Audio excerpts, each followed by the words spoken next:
अस्सलामु अलैकुम वरहमतुल्लाहि वबरकातुह।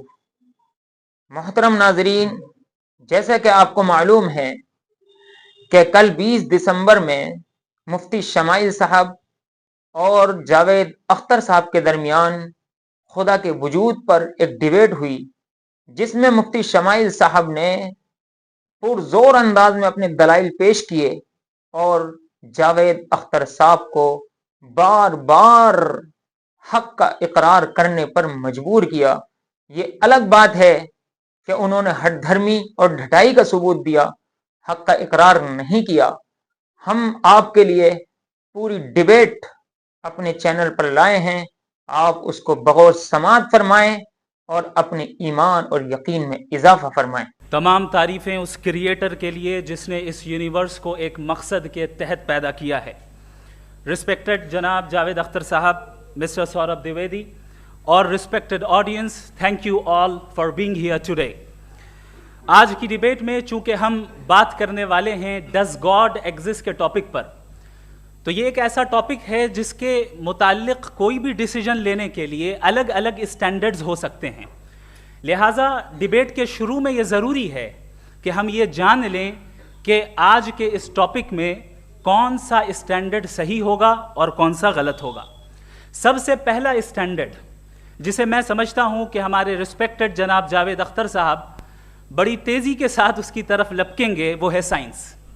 जबकि साइंस दर हकीकत खुदा के एग्जिस्टेंस को डायरेक्टली साबित करने या उसके एग्जिस्टेंस को डिनाई करने के लिए स्टैंडर्ड नहीं बन सकती। और उसकी वजह क्या है, ये मैं नहीं कह रहा, ये वो लोग कह रहे हैं जो साइंस के एक्सपर्ट्स हैं। नेशनल एकेडमी ऑफ साइंस कहती है science doesn't have the processes to prove और disprove the existence of God. Why? क्योंकि साइंस का ताल्लुक एम्पेरिकल एविडेंस से है और एम्पेरिकल एविडेंसेस का ताल्लुक हमारे नेचुरल और फिजिकल वर्ल्ड से है, जबकि गॉड नॉन फिजिकल और सुपर नेचुरल रियलिटी है।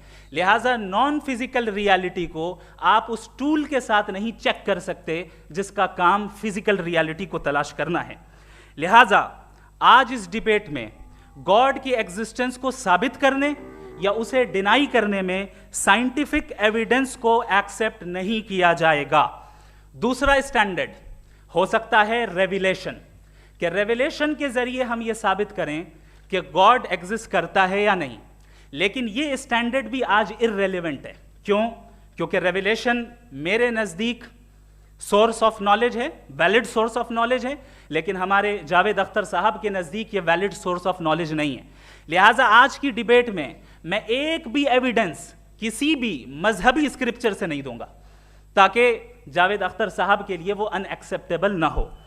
तीसरा जो मेयार हो सकता है वो है ऑब्जर्वेशन, कि भाई कोई कहे कि हमें खुदा दिखाओ, अगर है तो दिखाओ, या ये कि खुदा के एग्जिस्टेंस पर एम्पेरिकल एविडेंस दो। तो ये है दर हकीकत गलत टूल का इस्तेमाल करना।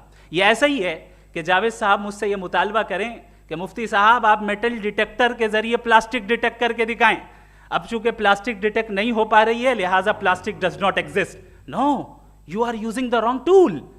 इस टूल से प्लास्टिक को डिटेक्ट नहीं किया जाता। लिहाजा मैं समझता हूं कि गॉड के एग्जिस्टेंस पर एम्पेरिकल एविडेंस का मुतालबा करना एक बचकाना मुतालबा है, और हमारे रिस्पेक्टेड जनाब जावेद अख्तर साहब इस स्टेज से अब बहुत आगे निकल चुके हैं।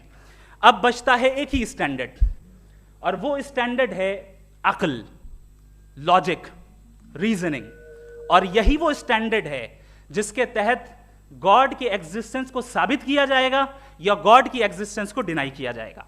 लेकिन चूंकि ये बहुत इंपॉर्टेंट और सेंसिटिव टॉपिक है, इसलिए लॉजिकल आर्ग्यूमेंट भी ऐसा होना चाहिए जो डेफिनेटिव हो, इनडेफिनेटिव ना हो, जो 2 और 2 4 की तरह बिल्कुल वाजे हो, जिसे लॉजिकली रिजेक्ट करना पॉसिबल नहीं हो। फॉर एग्जाम्पल हम कहें हमारे रिस्पेक्टेड मिस्टर सौरभ साहब, ये एक इंसान है और तमाम इंसान कॉन्शियस बीइंग है। लिहाजा नतीजा क्या निकला, हमारे सौरभ साहब भी कॉन्शियस बीइंग है। क्या ये इनडेफिनेट आर्ग्यूमेंट है या डेफिनेट आर्ग्यूमेंट है? ये डेफिनेट आर्ग्यूमेंट है। ये 2 और 2 की तरह वाजे है, इसमें किसी तरह जो है लॉजिकली इसको रिजेक्ट नहीं किया जा सकता। तो अगर आज हमारे जावेद अख्तर साहब ऐसी कोई अकली दलील और लॉजिकल एविडेंस दें खुदा के ना होने पर जो डेफिनेट भी हो, तो मैं ये ऐलान करता हूं कि यकीनन मैं उस एविडेंस को कबूल करूंगा और उस पर गौर करूंगा। लेकिन साथ में यह भी ऐलान कर देता हूं प्रेडिक्शन के तौर पर कि ऐसा कोई डेफिनेट आर्ग्यूमेंट कोई नहीं पेश कर सकता। दलील हम देंगे और डेफिनेटिव दलील देंगे, लॉजिकल दलील देंगे, ऐसी दलील देंगे जो एंटायर एथिस्टिक वर्ल्ड उसे रेफ्यूट नहीं कर सकती।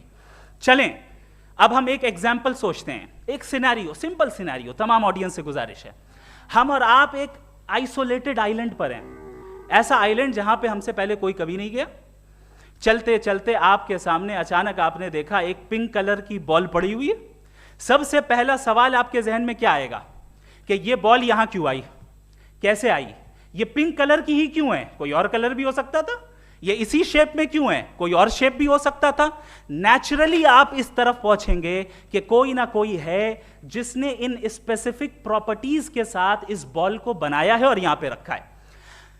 चूंकि आप जानते हैं कि ये जो बॉल है इसका एग्जिस्ट करना जरूरी नहीं है, ये एग्जिस्ट कर भी सकती थी, नहीं भी कर सकती थी, और एग्जिस्ट करना ही था तो किसी और फॉर्म में करती, किसी और कलर में करती। अब आप इस बॉल को एक्सपैंड करते चले जाएं, एक्सपैंड करते चले जाएं, एक्सपैंड करते चले जाएं, यहां तक कि ये बॉल यूनिवर्स के साइज की हो जाए। बताइए कि क्या साइज के बढ़ जाने से सवाल बदल जाएगा? हरगिज नहीं बदलेगा। अभी भी सवाल रहेगा, ये यूनिवर्स कहां से आया, इन स्पेसिफिक प्रॉपर्टीज के साथ कहां से आया, क्यों आया, किसने बनाया, ये सवाल उस वक्त भी वैलिड रहेगा। लेकिन ये सवाल अगर हम जनाब जावेद अख्तर साहब से करें तो चूंकि इनका वर्ल्ड व्यू एथिस्टिक है, और सिर्फ इनका नहीं, मतलब जितने भी एथिस्ट हैं और एथिस्टिक वर्ल्ड व्यू को रखने वाले से अगर आप ये सवाल करें कि ये यूनिवर्स कहां से आया, तो इनका जवाब या तो आर्ग्यूमेंट फ्रॉम इग्नोरेंस होगा या डॉगमेटिक होगा। या तो ये कहेंगे कि मुझे नहीं पता कि ये कहां से आया, लिहाजा गॉड डज नॉट एग्जिस्ट, ये आर्ग्यूमेंट फ्रॉम इग्नोरेंस है, या ये कहेंगे कि ये यूनिवर्स खुद ब खुद बन गया। इसका मतलब ये है कि उस बॉल को भी खुद ब खुद बन जाना चाहिए, लेकिन बॉल के ताल्लुक से ये एक्सप्लेनेशन एक्सेप्ट नहीं की जाएगी कि ये खुद ब खुद बन गई, लेकिन यूनिवर्स के ताल्लुक से कर दिया जाएगा। इसे हम दूसरे अल्फाज में डॉगमा भी कह सकते हैं। दूसरी चीज, हमारे जावेद अख्तर साहब जरूर गॉड ऑफ गैप्स की मिसाल भी जरूर देंगे, और मिसाल देंगे कि पहले ज़माने में बिजलियां कड़कती थी तो लोगों ने किसी एक खुदा की तरफ, और बारिश होती थी तो दूसरे खुदा की तरफ मंसूब कर दिया, उनके पास दलील नहीं थी। यह हमारा वर्ल्ड व्यू है ही नहीं, यह हमारा वर्ल्ड व्यू है ही नहीं, क्योंकि नेचुरल फिनोमेना के प्रोसेस की इंटरप्रिटेशन को जान लेने से यह कहां से साबित हो गया कि गॉड एग्जिस्ट नहीं करता है। इस पर मैं इंशाअल्लाह अभी आगे बात करूंगा। आप हजरात ये भी देखेंगे, और मैं ये एक्सपेक्ट करता हूं कि हमारे रिस्पेक्टेड जनाब जावेद अख्तर साहब जरूर इमोशनल आर्ग्यूमेंट्स भी देंगे, जो कि एक लॉजिकल फेलेसी है जब बात आती है ट्रुथ को डिसाइड करने में। क्यों? मिसाल के तौर पर वो कहेंगे कि अगर गॉड है तो ईविल क्यों एग्जिस्ट करता है, जबकि मैं कहता हूं ईविल का एग्जिस्ट करना गॉड के एग्जिस्ट करने की दलील है, उसके खिलाफ नहीं है। चूंकि अगर गॉड है तो हम सब उसके सामने अकाउंटेबल हैं, और अगर हम अकाउंटेबल हैं तो अकाउंटेबिलिटी के लिए ईविल का मौजूद होना जरूरी है, उसके बगैर हम अकाउंटेबल नहीं हो सकते। और अगर हम अकाउंटेबल नहीं हैं तो हम जनाब जावेद अख्तर साहब से पूछेंगे कि आप बताएं कि फिर सफरिंग इस दुनिया में क्यों है? अगर खुदा नहीं है तो सफरिंग क्यों है? और उन लोगों के जज्बे का क्या जिनके अंदर सफरिंग के बाद इंतकाम लेने का जज्बा पाया जाता है और वो इस दुनिया से ऐसे ही चले गए, क्या उनकी सारी तकलीफें बेकार चली जाएंगी? अब आ जाएं उसी एग्जाम्पल की तरफ कि बॉल, मुझसे अगर कोई पूछे इस बॉल को किसने बनाया और या इस एक्सपेंडेड बॉल को किसने बनाया, मैं कहूंगा कि चूंकि ये यूनिवर्स और इस यूनिवर्स की तमाम चीजें कॉन्टिंजेंट हैं। कॉन्टिंजेंट होने का मतलब ये होता है कि जो अपने एग्जिस्टेंस पे किसी के ऊपर डिपेंड करती हो, तो जाहिर है ये यूनिवर्स कॉन्टिंजेंट है। और अगर कोई चीज कॉन्टिंजेंट नहीं है तो मैं रिक्वेस्ट करूंगा कि मुझे दिखा दें कि कौन सी चीज यूनिवर्स में कॉन्टिंजेंट नहीं है, हम भी जरा गौर कर लें और हम भी देख लें। और जब कॉन्टिंजेंट चीजें मौजूद हैं तो फिलोसोफर्स की इस्तिलाह के मुताबिक, हम उस टर्मिनोलॉजी के मुताबिक, हम उस जगह तक पहुंचते हैं और उस हस्ती तक पहुंचते हैं जिसे नेसेसरी बीइंग कहा जाता है, कि ये वो नेसेसरी बीइंग है जिसका मौजूद ना होना नामुमकिन हो। क्योंकि अगर ये मौजूद ना हो तो सारी चीजें एग्जिस्टेंस में आएंगी ही नहीं, और ये सारी कॉन्टिंजेंट चीजें उसी के ऊपर डिपेंड करती हैं। अब अगर आप ये सवाल करते हैं कि फिर उस हस्ती को किसने बनाया, फिर उसका कॉज क्या है, फिर उसका कॉज क्या है, फिर उसका कॉज क्या है, और एंडलेसली चले जाएं, इसे हम कहते हैं इन्फिनिट रीग्रेस ऑफ कॉजेस, जो कि लॉजिकल फैलेसी है। कॉन्सेप्चुअली इंफिनिटी पॉसिबल है। मिसाल के तौर पे न्यूमेरिकल्स 1 2 3 गिनते चले जाएं, इन्फिनिट नंबर्स हैं। मैं कॉन्सेप्चुअली बात नहीं कर रहा, प्रैक्टिकली रियलिटी में साबित करके दिखाएं कि infinite regress of causes possible है या नहीं। अगर पॉसिबल है तो हम मान लेंगे, मिसाल दे दें, और पॉसिबल नहीं है तो एक ही ऑप्शन बचता है जिसे हम कहते हैं नेसेसरी बीइंग। ऐसी नेसेसरी बीइंग जो इंडिपेंडेंट है, क्योंकि अगर वो डिपेंडेंट हुई तो वो नेसेसरी नहीं रहेगी। ऐसी इंडिपेंडेंट बीइंग जो इटर्नल है, अगर वो इटर्नल नहीं होगी, उसकी बिगिनिंग होगी तो वो खुद कॉन्टिंजेंट है। ऐसी बीइंग जो पावरफुल है, क्योंकि कॉन्टिंजेंट को एक्चुअलाइज करने के लिए पावर चाहिए। ऐसी बीइंग जो इंटेलिजेंट है और नॉलेजेबल है, क्योंकि ये यूनिवर्स स्पेसिफिक फॉर्म और स्पेसिफिक लॉज ऑफ नेचर के तहत प्रिसाइजली चल रहा है। Thank you. थैंक यू मुफ्ती साहब। मैं इन दलीलों के बाद जावेद अख्तर साहब से गुजारिश करूंगा, आप बैठ के बोलना चाहेंगे या वहाँ? जी।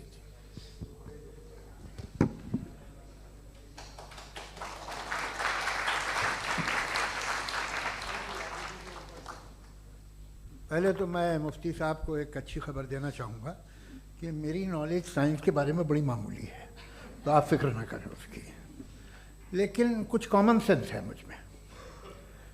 देखिए, ये खुदा का तस्वुर कोई नया तस्वुर नहीं है, ये सदियों से रहा है। ये कुछ रिलीजन 3000 साल पुराने होंगे, 4000 साल पुराने होंगे, लेकिन इंसान कोई 10,000 12,000 साल से एग्जिस्ट करता है होमोसेपियन की शक्ल में, और हमेशा कुछ ना कुछ मज़हब रहे। ये मज़हब जाहिलों के नहीं थे, ये मज़हब एक ऐसी ग्रीक सोसाइटी के थे जहाँ बड़े बड़े फिलोसफर्स पैदा हो गए।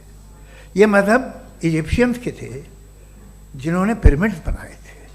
ये रोमन्स के थे कि जिनका आर्किटेक्चर और सेनेट यानी पहली बुनियाद डेमोक्रेसी की लिमिटेड थी, मगर डेमोक्रेसी थी, ये उन लोगों ने किए थे। तो इनका जो जुपिटर था, रा था, ज़्यूस था, उन्हें उस पर इतना ही एतमाद था जितना आज किसी मजहबी आदमी को अपने खुदा पे होगा।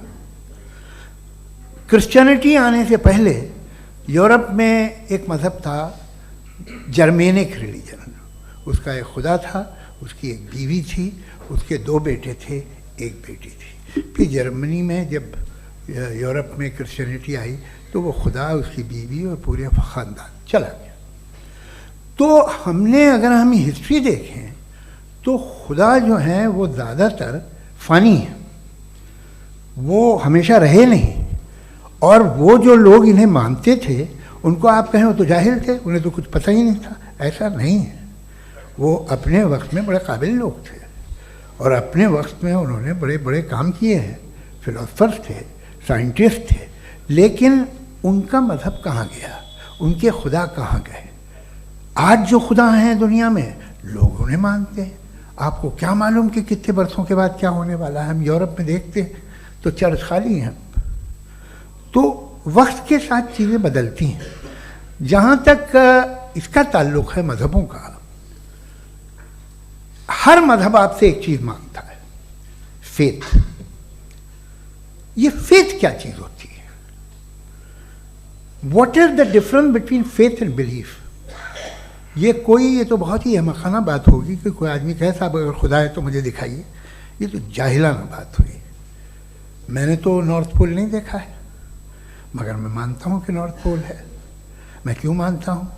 इसलिए कि अगर ये दुनिया राउंड है तो उसका कोई टॉप होगा। कुछ लोग हैं जो वहाँ गए भी हैं, कॉमन सेंस कहता है कि ऐसा होगा, सबूत है, गवाह है, रीज़न है। तो ये मेरा फेथ नहीं है। तो फेथ में और बिलीफ में डिफरेंस क्या है? जो मज़हब मांगता है आपसे, हर मज़हब फेथ मांगता है। फेथ का मतलब ये है कि ना कोई गवाह हो, ना कोई सबूत हो, ना कोई रैशनल हो, ना कोई लॉजिक हो, ना कोई प्रूफ हो, मगर तुम एक बात को मानो। ये है फेथ। वरना बिलीफ होता। अगर इसमें कुछ भी सबूत होते, गवाह होते, तो फिर इसे आप बिलीफ कहते हैं। जैसे मेरा बिलीफ है कि नॉर्थ पोल है, मेरा फेथ थोड़ी है। फेथ इन तमाम शर्तों को रद्द करता है। तो फिर स्टुपिडिटी क्या है? अगर मैं एक बात ऐसी मानूं जिसकी ना कोई लॉजिक है, ना कोई रैशनल है, ना कोई प्रूफ है, ना कोई गवाह है, ना कोई सबूत है, और मैं उसे मानूं, तो ये स्टुपिडिटी हुई। इसे ही भाई कल को मैं यकीन कर लूं कि एलॉन मस्क जो है मेरा भाई है, तो मुझे इंतहाई खुशी होगी, सुकून भी बहुत मिलेगा मुझे। लेकिन और कहे भाई क्यों मानते हो, क्या सबूत है भाई, वो तो अमेरिकन है और तुम तो इंडियन हो, वो तो नस्ल अलग है, तुम्हें कभी मिले भी नहीं। साहब देखिए मेरा फेथ है, इस पर बात ना किया। फेथ का मतलब ही यह है कि आप प्रूव नहीं कर सकते। अगर आप प्रूव कर सकते हो तो फेथ की जरूरत ही नहीं, फिर तो आप बात करेंगे, आप कितनी बहस कर लीजिए। अल्टीमेटली दुनिया का हर मजहब फेथ पे टिका है, और फेथ का मतलब है एक ऐसा यकीन जिसका कोई सबूत, कोई गवाह, कोई रैशनल नहीं। अब आप ये कहें, क्या आप ये क्यों कह रहे हैं कि साहब ये कायनात किसने बनाई? कमाल ये है कि आपने बताया कि एक आइलैंड पे गए और एक बॉल देखी। आपने ये नहीं कहा कि आइलैंड किसने बनाया, आपको सिर्फ बॉल पे हैरत हुई। हमने आइलैंड पे हमने हैरत नहीं की, होते हैं आइलैंड। इसी तरह ये आइलैंड है, सितारे, ये गैलेक्सीज, ये सब आइलैंड हैं खला में। हम उन्हें टेकन फॉर ग्रांटेड लेते हैं, हम पूछते नहीं किसने बनाए। आपने जजीरे के बारे में भी नहीं पूछा है। मेरी पैदाइश कैसे हुई? क्या मैं प्लान पैदा हुआ था? I was plan to be born, या एक लकी स्पर्म था जो किसी एक से चिपक गया? मेरी पैदाइश रैंडम। और इंसाफ जिसे आप कहते हैं, इंसाफ का तो नेचर से कोई वास्ता ही नहीं है। जो आप कहते हैं कि एक दिन इंसाफ मिलेगा, इंसाफ is a human concept, nature में कोई इंसाफ नहीं। अगर शेर हिरन को खा जाता है तो उसे कोई सजा नहीं मिलती। अगर एक आंधी आती है और हरे भरे पेड़ों को उखाड़ के फेंक देती है तो आंधियों की जेल नहीं होती है। नेचर में इंसाफ नहीं, इसलिए मुझे नेचर को इंसाफ की जरूरत भी नहीं। नेचर तमाम एक है। अब हम कहें कि साहब ये देखिए जो मैंने खाना खाया था, ये मेरी आँख तो नहीं यूँ कर दिया उसे, तो इसे सज़ा मिलनी नहीं, वो सिस्टम है, ऐसे ही चल रहा है। नेचर बगैर इंसाफ के है। इंसाफ इज अ ह्यूमन कॉन्सेप्ट। तो जो आपसे कहता है कि मैं तुम्हें इंसाफ दूंगा, वो इंसानी जहन की पैदावार है। ये नेचुरल है ही नहीं, ये आसमानी है ही नहीं। नेचर का तस्वुर, इंसाफ का तस्वुर। भाई आप साथ मिलते हैं, अब आप लेफ्ट हैंड ड्राइव करते हैं, ये क्या है? तमाम सच, तमाम नेकी, तमाम शराफत लेफ्ट हैंड ड्राइव है। वरना क्या होगा, या तो आप क्रॉस कर देंगे, आपका एक्सीडेंट हो जाएगा, या आप किसी को मार देंगे, या ट्रैफिक जैम हो जाएगा। झूठ, बेईमानी, रिश्वतखोरी, ये तमाम जो है driving on the wrong side है। इसके ऊपर कुछ नहीं। ये तो हमने बनाया, जैसे हमने लेफ्ट हैंड ड्राइव बनाई है। ये कॉन्सेप्ट ऑफ इंसाफ जो है ये हमारा है, इसका नेचर से कोई वास्ता नहीं। शेर खा जाता है हिरन को, उसे जेल होती है क्या? कुछ भी नहीं, है ही नहीं। तो ये जो दुनिया के रिलीजन प्रॉमिस करते हैं आपसे इंसाफ, इसी से मालूम होता है कि ये मैन मेड है। ये तसव्वुर कहीं और का है ही नहीं। जो नेचर है, कुछ लोग कहते हैं नेचर ही खुदा है, तो नेचर में तो इंसाफ नहीं कहीं। और आप वादा कर रहे हैं कि तुम्हें मरने के बाद इंसाफ मिलेगा। मुझे अगर मिलेगा तो मैं बहुत खुश होऊंगा, लेकिन मैं यकीन नहीं कर पाता हूँ, इसलिए कि मैं फेथ नहीं पैदा कर सकता। The very fact that religions demand faith, इसका मतलब है कि उनके पास जस्टिफिकेशन नहीं है। अच्छा साहब, फिर रिलीजन अगर मॉडरेशन में है, कोई सा भी नहीं, वो आप में कुछ खूबियाँ भी पैदा करता होगा। देखिए उससे ये फ़ायदा है, वो फ़ायदा है। अल्कोहल जो है वो ज़्यादातर दवाओं में यूज़ होती है। और एक सर्वे किया गया था अमेरिका में कि लॉन्जिटिविटी किन लोगों की है, तो एक तरफ वो लोग थे जो शराब पीते ही नहीं थे और एक तरफ वो थे जो एक बोतल शराब रोज़ पीते थे। सबसे ज़्यादा लंबी उम्र उनकी है जो 2 पैग नाप के शराब पीते और खाना खाते हैं। मगर हम शराब को बुरा समझते हैं, मैं भी बुरा समझता हूँ।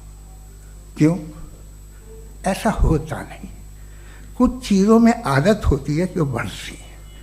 आज तक में एक आदमी दूध पीता है, आप 10 साल बाद भी मिलेंगे तो एक ही गिलास पीता होगा। ऐसा नहीं होता, सुबह से दूध पीता रहता है। मिल्कोहलिक मैंने नहीं देखे, अल्कोहलिक होते हैं। ये टेंडेंसी है मजहब की कि वो बढ़ता है, जैसे कैंसर बढ़ता है, जैसे शराब बढ़ती है। कुछ लोग होंगे जो उसे सही तरह से यूज़ करते हैं। मुझे यकीन है कि हमारे मुफ्ती साहब भी उनमें से एक हैं, इनसे बहुत खुशी हुई मुझे इनसे मिलकर। लेकिन कितने लोग हैं कि आज आप देखते हैं दुनिया में जो तबाहियाँ हैं, इनमें कितना हाथ है उन लोगों का जो बिलीवर कहते था मजहब ये नहीं कहता, ना कहता होगा, मगर जब ये मजहब पीते हैं तो ऐसे बिहेव करते हैं। थोड़ा सा अगर हो तो शायद बहुत अच्छी बात, लेकिन शराब थोड़ी सी नहीं रहती, उसमें टेंडेंसी है। पहले थोड़ा सा अगर 2-3 कैंसर के सेल हो ना बॉडी में तो आदमी सिम रहेगा, लेकिन वो 2-3 सेल नहीं रहते, वो मल्टीप्लाई होते हैं। जावेद साहब टाइम पूरा हो गया। टाइम हो गया तो बस बात खत्म हो गई। अच्छा, मुझे कुछ और कहने को था भी नहीं। जी, मैं पहले जवाबी दौर के लिए इनवाइट कर रहा हूँ मुफ्ती साहब को। Your rebuttal round 1, you have 7 minutes.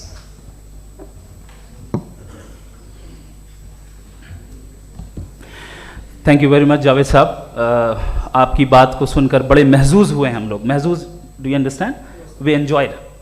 Okay, अब थोड़ा सा लॉजिकली उसको हम लोग देखते हैं। दरअसल हम लोगों ने कल गुजारिश की थी मुफ्ती साहब से भी, जावेद साहब से भी, कि हिंदुस्तानी ज़बान आम फहम सबको समझ में आ जाए और जहाँ कहीं आप मुश्किल शब्द इस्तेमाल करें वहाँ बताते भी चलें। Thank you.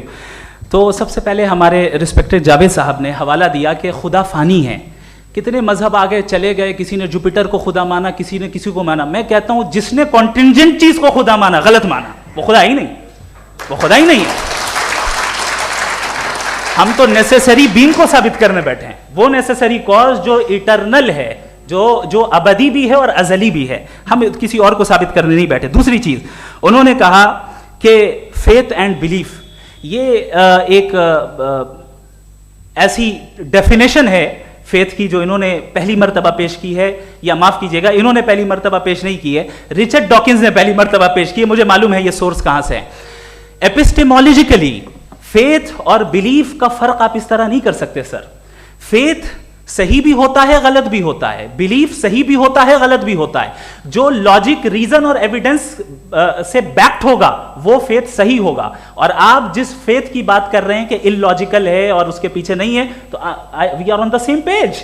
हम नहीं मानते उस फेथ को, जो फेथ ऐसा हो जिसके पीछे कोई लॉजिक ना हो, एविडेंस ना हो, हम नहीं मानते। हम तो उस फेथ के कायल हैं जिसके पीछे लॉजिक हो और एविडेंस हो। तो बिलीफ सही भी होता है, गलत भी होता है, फेथ भी सही होता है और गलत भी होता है। तो आज फेथ और बिलीफ के डिफरेंस पे बात नहीं हो रही है। आज आप चाहे फेथ एक्सेप्ट कर लें या बिलीफ एक्सेप्ट कर लें, आज ये बात होगी कि ट्रूथ क्या है।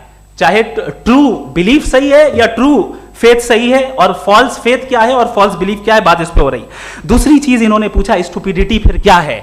अगर फेथ रिलीजन स्टुपिडिटी नहीं है तो और क्या है? चूंकि फेथ का मुतालबा करते हैं तो स्टुपिडिटी क्या है? मैं कहता हूं स्टुपिडिटी एथिज्म है। उसकी वजह यह है कि आप एक सड़क पे जा रहे हो और आप किसी गार्डन में जाएं और देखें वहां लिखा है फूलों के साथ I love Javed Akhtar, and I really do, I love you sir. So जब आप वहां पर पहुंचे तो वहां पहुंचकर अब ये बताएं, क्या आप ये कहेंगे वाह व्हाट अ नेचुरल सिलेक्शन? ये क्या नेचुरल सिलेक्शन है? नहीं, ये प्रिसाइजली डिजाइंड है, इसके पीछे डिजाइनर है। लिहाजा अगर कोई एक ऐसी कॉमन सेंस की बात को कबूल नहीं कर रहा है कि यूनिवर्स जो इतने प्रिसाइजली काम कर रहा है, हम कह दें कि खुद ब खुद बन गई, मैं समझता हूं इससे बड़ी स्टुपिडिटी और कुछ नहीं है। ये इरैशनल चीज है। फिर हमारे सर ने कहा कि आपने बॉल पे फोकस किया, आइलैंड पे फोकस नहीं किया। अरे आइलैंड को किसने बनाया, यही समझाने के लिए तो बॉल की मिसाल दे रहा हूं। और बॉल भी कॉन्टिंजेंट है, आइलैंड भी कॉन्टिंजेंट है, दोनों नेसेसरी बीइंग का मुतालबा करते हैं। आगे इन्होंने कहा कि नेचर में कोई इंसाफ नहीं है, हम डिसाइड करते हैं कि मोरालिटी क्या होती है, इंसाफ क्या होता है, हम डिसाइड करते हैं। जैसे ड्राइविंग सीट में ट्रैफिक वाला, ये तो किसी खुदा ने नहीं कहा, ये है, इसे कहते हैं फॉल्स इक्विवेलेंस, ये एक लॉजिकल फेलेसी है।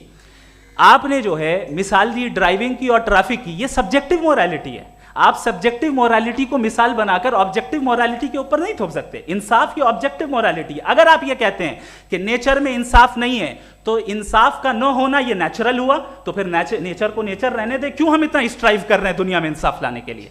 ये तो इलॉजिकल बात है, इर्रेशनल बात है। इसलिए बहुत सी चीजें ऐसी हैं जो ऑब्जेक्टिवली जो है इविल या गुड हैं, और बहुत सी चीजें ऐसी हैं जो सब्जेक्टिवली हैं। सब्जेक्टिवली जो मोरल होता है या इमोरल होता है, उसको हम सोशल कंसेंसस से या पर्सनल प्रेफरेंस से डिसाइड करते हैं। लेकिन जो ऑब्जेक्टिव मोरालिटी है, जिसमें इंसाफ आया, जो इन्होंने बार बार रिपीट किया, ये ऑब्जेक्टिव है, सब्जेक्टिव नहीं है। अगर आप कहते हैं ये सब्जेक्टिव है, तो मेरा सवाल आपसे ये है, क्या सोशल कंसेंसस के जरिए अगर जुल्म को सही करार दे दिया जाएगा तो आप जुल्म को जस्टिफाई करेंगे?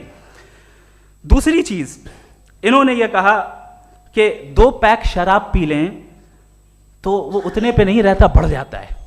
यही मामला मजहब के साथ है, 2 पैक आप पी लें बढ़ेगा। तो ये एक ऐसी मिसाल है, इसको कहीं भी फिट कर लें कि आप एथिज्म पे जब फिट करें, जब आप 2 पैक एथिज्म का लेंगे ना, तो वो बढ़ बढ़ के नॉर्थ कोरिया बनेगा। Thank you.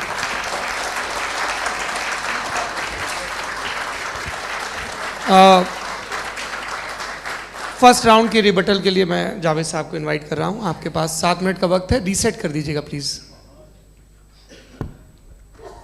मुझे इस बात की खुशी है कि मुफ्ती साहब ने भी मान लिया कि नेचर में कोई इंसाफ नहीं है। तो कोई भी चीज़ जो इंसान ने नहीं बनाई है उसमें इंसाफ नहीं होता है। एक बात मैं आपसे अर्ज़ करूँ, ज़रा पता लगा लीजिएगा, ये जो आप बाग में जाते हैं बेहद खूबसूरत फूल देखते हैं ना, इनमें से कोई नेचुरल नहीं है। ये सारे फूल क्रॉस करके बनाए गए हैं।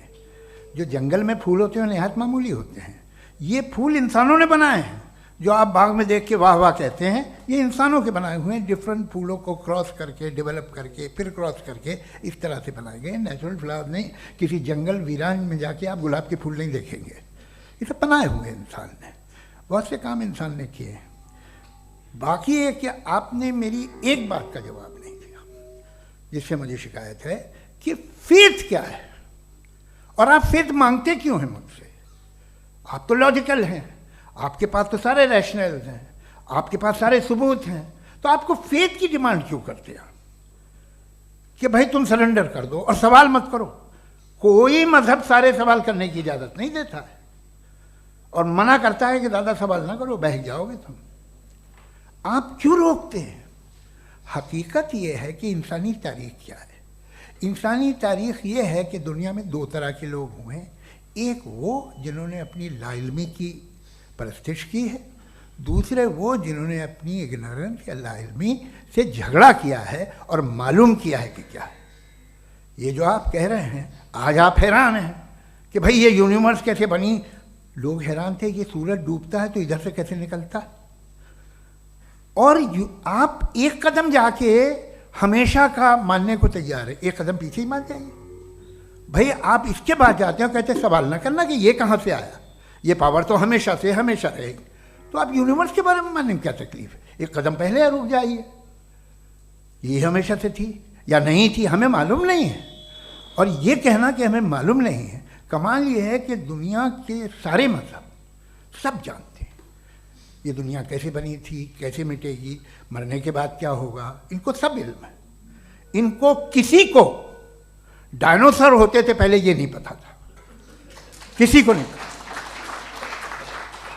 किसी भी दुनिया की मजहबी किताब में डायनासोर का जिक्र नहीं है। लेकिन बाकी सब बातें, how to make universe in 4 easy lessons and बाकी सब पता है। जिसको सब पता है वो गड़बड़ है। हम में ये इंकिसार, ये ह्यूमिलिटी होनी चाहिए कि हम ये कहें कि हमें ये बहुत सारी बातें नहीं मालूम, लेकिन हम उनकी परस्तिश ना करें, अपनी लाइल्मी को की परस्तिश ना करें, हम उसे पता लगाने की कोशिश करें। जिस दुनिया में आप बैठे हैं सर, ये हॉल जो है, ये इलेक्ट्रिसिटी जो है, ये माइक जो है, जिस हवाई जहाज से आप आए थे, वो जिस कार से आप यहाँ आए हैं, ये सब उन लोगों की बनाई हुई है जिन्होंने सवाल किए थे। ये दुनिया जिसमें आप आज आराम से हैं, ये उन लोगों की बनाई है कि जिन्होंने सवाल किए थे, और हर स्टेज पे इन सवालों को मकरूह कहा गया था, गलत कहा गया था। आप ज़रा तारीख पढ़िए, एक बड़ी दिलचस्प किताब है बर्ट्रैंड रसेल की, जिसमें उसने रिलीजन एंड साइंस कि कब से रिलीजन जो है साइंस के अगेंस्ट है, और हद तो ये है कि भाप के इंजन के खिलाफ थे, स्टीम इंजन के भी खिलाफ थे, और फतवे हुए उन पर, वेटिकन ने दिए।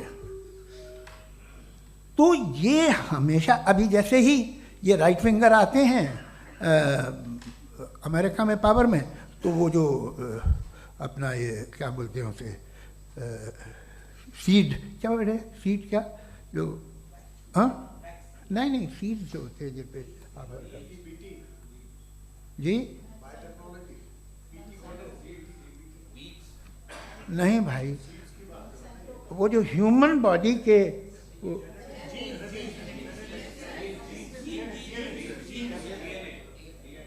उस पर रिसर्च बंद हो जाती है, रिपब्लिकन नहीं करने देते। अरे भाई इतना डर क्या है तुम्हें? एक ज़माने में बहुत नाराज़ थे ये सारे मजहबी लोग कि ये इंसान तो इंसान बनाने की कोशिश कर रहा है। आपको क्या तकलीफ भाई, बना ले तो बना लेने दो, ये खौफ क्या है? और ये सब आज जो आप कह रहे हैं नामुमकिन है, ये कैसे हुआ? मुझे एक किस्सा याद आता है। जब मैं छठी क्लास में था तो मैं मैथमेटिक्स में बहुत वीक था, तो एक टीचर रख दिया गया, उसने 1 2 3 4 5 6 7 तो सिखा दिया मुझे। वो दिन मैं भूल नहीं सकता हूँ मुफ्ती साहब, जिस दिन उसने ये बताया कि 1/2 क्या होता है और 3/4 क्या होता है, मुझे ऐसा लगा कि मेरा सर बीच से फट जाएगा। ये आदमी कह रहा है कि जो दीवार के अंदर जाओ वॉक करते हुए। आज हंसता हूँ मैं इस बात पे। तो आज जो बातें आपके जहन से बिल्कुल परे हैं और आप हैरान होते उन्हें देख के, एक वक्त आएगा कि मामूली लगेंगे, और हुआ है। आपकी इंसानी तारीख ही है। इतनी जल्दी सारे फैसले आप मत कर लीजिए, थोड़ा ये ह्यूमिलिटी रखिए कि भाई ये हमें नहीं मालूम। ये कहने में क्या है, ये यूनिवर्स कहाँ तक फैली, ये कब से है और कब तक रहेगी, हमें नहीं मालूम। आपने फैसला कर लिया कब बनी, ये आपके हिसाब से कोई 14 बिलियन ईयर बनी जो समझा जाता है। उससे पहले हजारों करोड़ों अरबों साल तक खुदा बैठा क्या कर रहा था? खामोश बैठा था, ऐसे ही जमाइयाँ ले रहा था। फिर उसे आइडिया आया, यार एक काम करते, वक्त अच्छा गुजर जाएगा, यूनिवर्स बनाते। सोचिए, वो तो हमेशा से है ना, मगर यूनिवर्स हमेशा से नहीं है, ये तो बनाई गई है। और उससे पहले क्या था, इनका क्या काम था?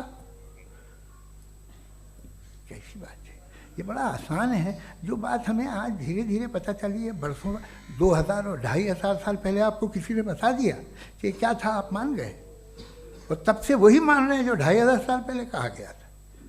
सब कुछ बदल गया है, सॉल्व हो रही हैं चीज़ें।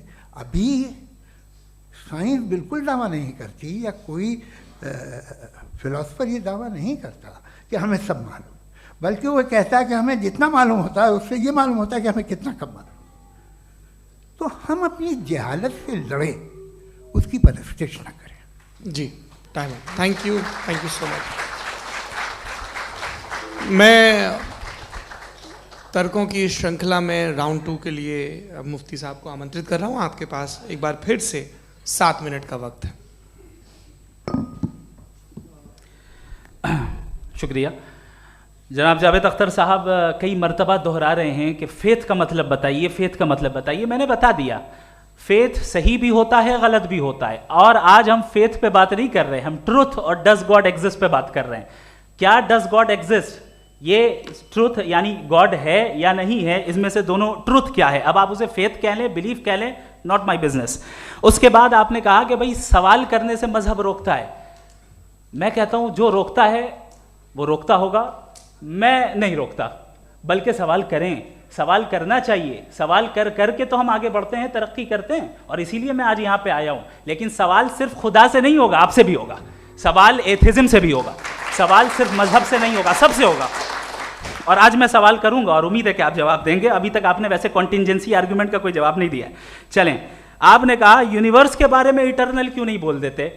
ये चूंकि लॉजिकली पॉसिबल ही नहीं है कि यूनिवर्स इटर्नल हो। यूनिवर्स एक कॉन्टिंजेंट चीज है जो टाइम एंड स्पेस के पाबंद है, टाइम एंड स्पेस से बाउंड है।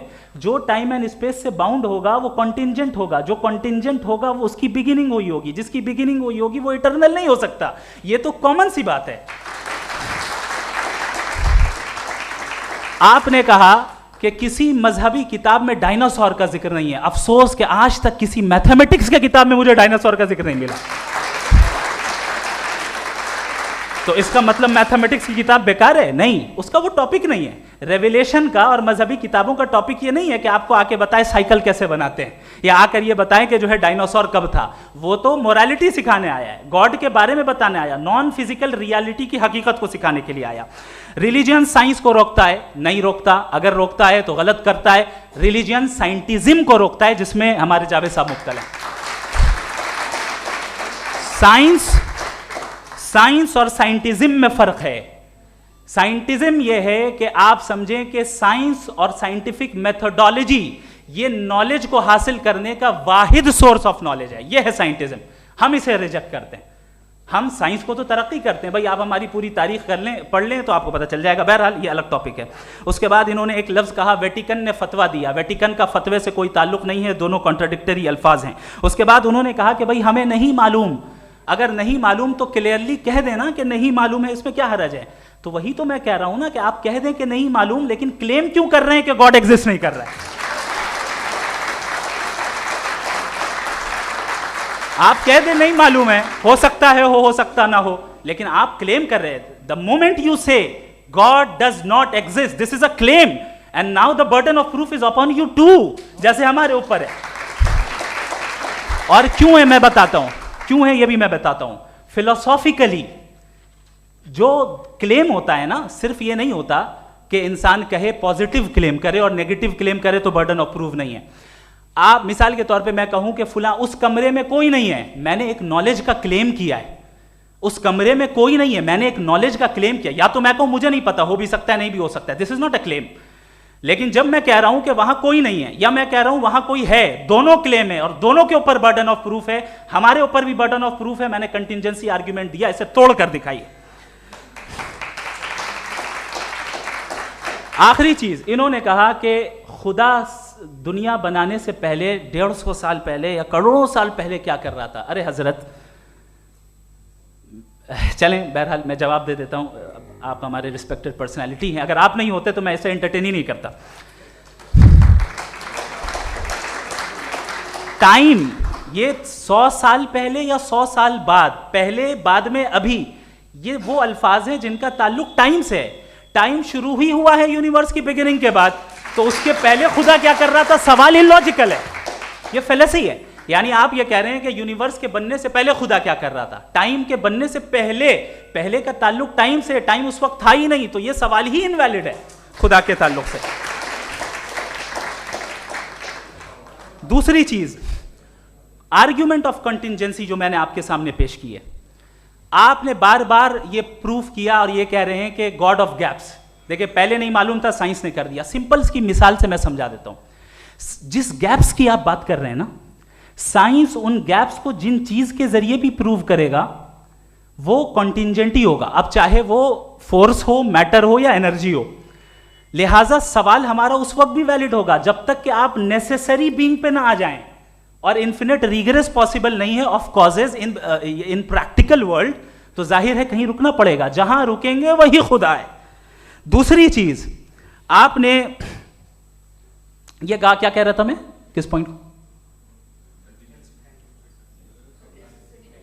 What?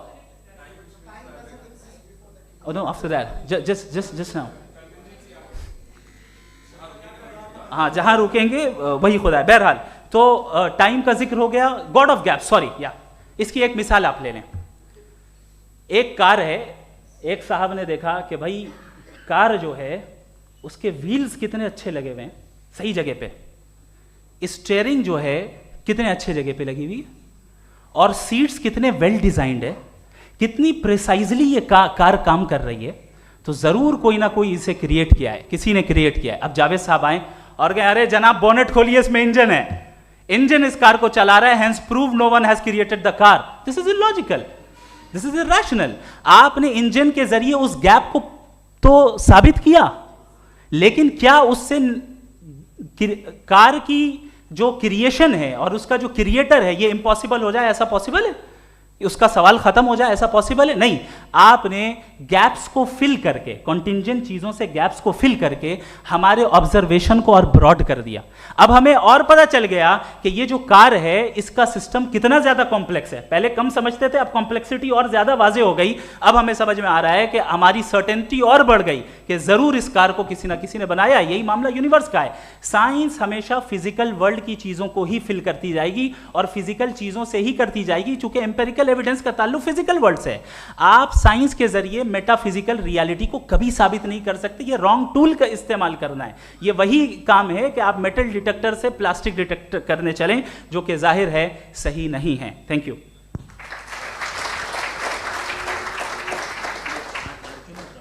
जी, ये आर्ग्यूमेंट का राउंड 2 है। हाँ। 7 मिनट है। पहले तो मैं आपसे अर्ज करूं कि आपने कहा कि जब कायनात ही नहीं थी तो वक्त भी नहीं था, कुछ भी नहीं था। कैसे नहीं था? खुदा था। एक एग्जिस्टेंस तो था ना खुदा का। तो जब खुदा था तो वक्त भी होगा।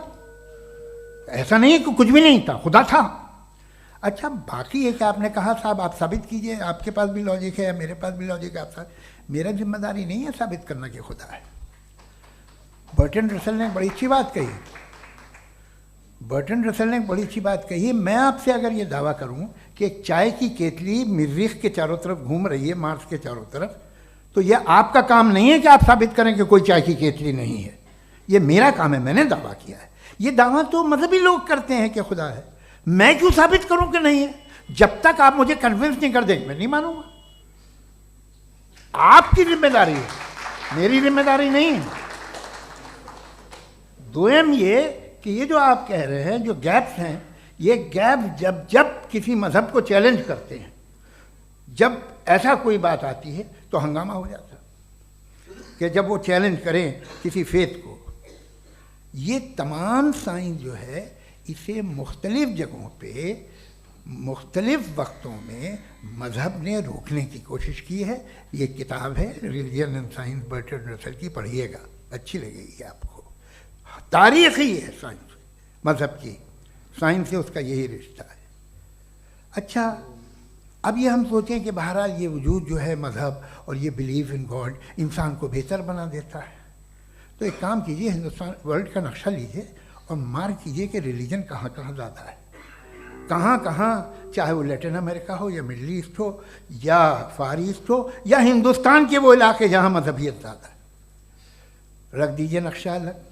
अब दूसरा नक्शा कि कहाँ कहाँ नाइंसाफ़ी, रिप्रेशन, औरतों के हुकूक की पामाली, जुल्म, डिक्टेटरशिप कहाँ है, नक्शा एक ही होगा।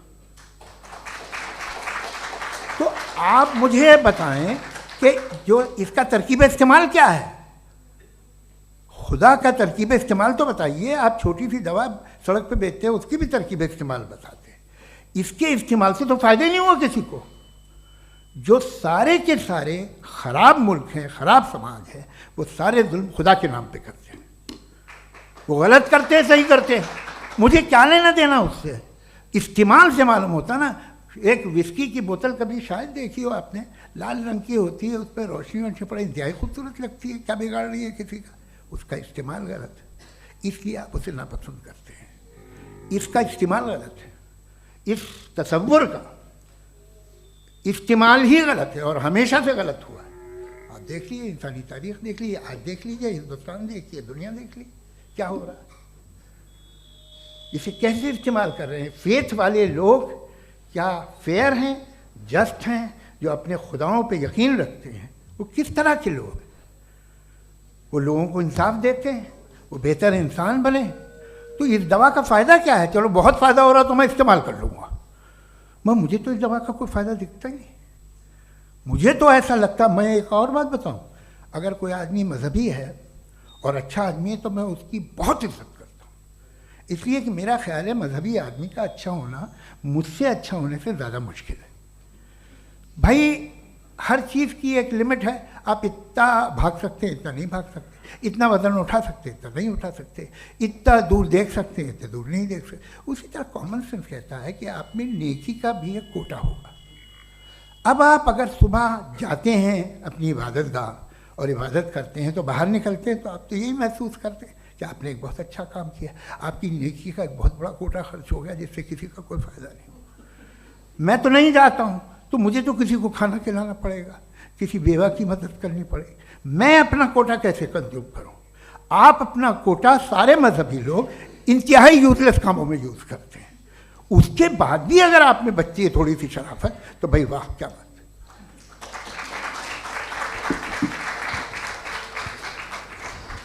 है। एक तो मुझे ये बात बहुत अच्छी लग रही है कि दोनों ही विद्वान समय को मानते हैं और बहुत समय से अपनी दलीलें और बाज दफ़ा समय से पहले अपनी तकरीरें पूरी करके अपनी अपनी कुर्सी पर बैठ रहे हैं। ये इस आर्ग्यूमेंट का राउंड 2 पूरा हुआ। अब रिबटल का राउंड 2 है और उसके बाद क्रॉस एग्जामिनेशन होगा। नहीं, आपका आर्ग्यूमेंट हो गया सर। हमारे यहाँ स्कूल के सिलेबस में पंच परमेश्वर कहानी पढ़ाई जाती है प्रेमचंद जी की लिखी हुई। आप निश्चिंत रहिए, आपके कोई राउंड में मिस नहीं होने दूंगा। रिबटल का राउंड 2 मुफ्ती शमाइल नदवी साहब।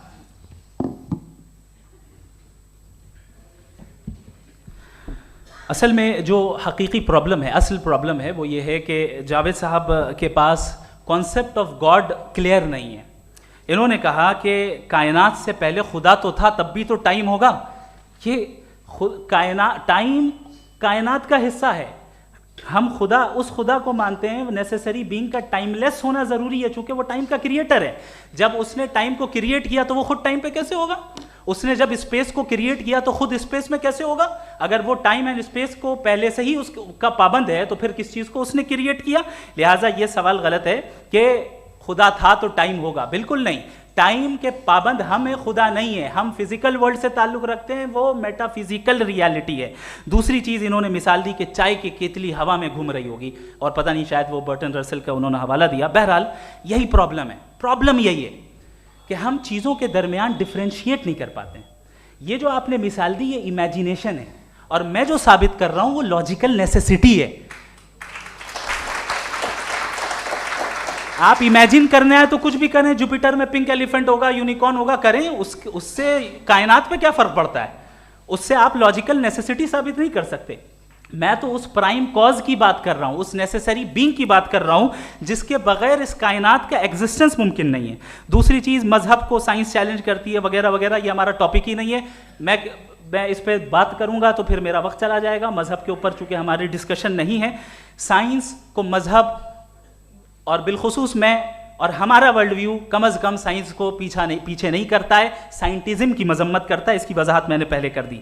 दूसरी चीज़ इन्होंने कहा वर्ल्ड का नक्शा लीजिए, वर्ल्ड मैप लीजिए, 2 अलग अलग जगह की। हज़रत मैंने ये होमवर्क किया था और मैंने मिडिल ईस्ट का एक नक्शा लिया और यूरोप का एक नक्शा लिया, ये मजहबी इलाका और ये लिबरल और एथीस्ट इलाका। मुझे पता चला कि सबसे ज़्यादा रेप केसेस जो हैं वहाँ पर हैं।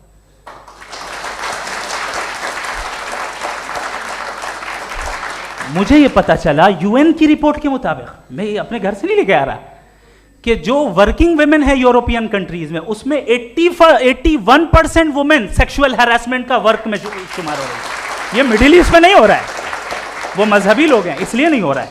दूसरी चीज आपने ये कहा कि मजहबी आदमी का अच्छा होना हमारे अच्छे होने से बहुत मुश्किल है, बहुत मुश्किल है। तो इसका मतलब यह है कि गॉड के अलावा आपके पास अच्छे और बुरे का कोई स्टैंडर्ड है।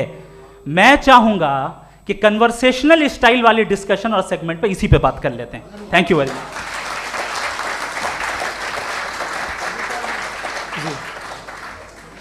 ये रिबटल का राउंड 2 है, आपके पास 5 मिनट का वक्त है और इसके बाद क्रॉस एग्जामिनेशन शुरू करेंगे। आप चाहें तो जो इन्होंने सवाल पूछे उनके जवाब आप रिबटल में भी दे सकते हैं। जी जी, देखिए पहले तो ये बात कि ये मिसाल गलत नहीं है, गलत है।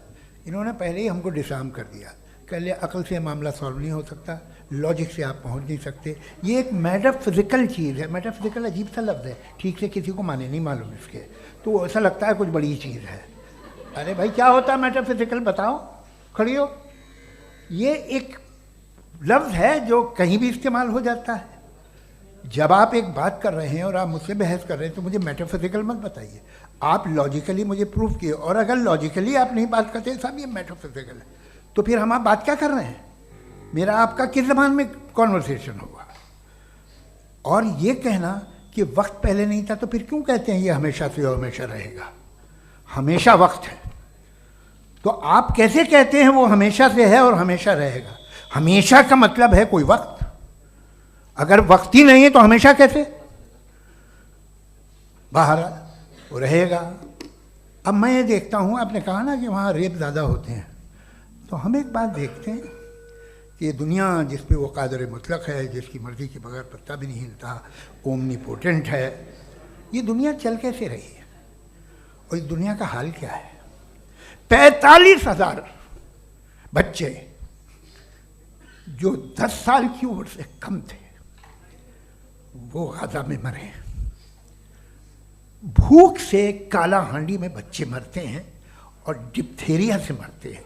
डिप्थेरिया अजीब मर्ज है, गले में जाली बनना शुरू होती है, बच्चा नीला हो जाता है, गरीब का बच्चा, इसलिए कि उपास इलाज में। ये कादर मुतलक है, जो चाहे कर दे।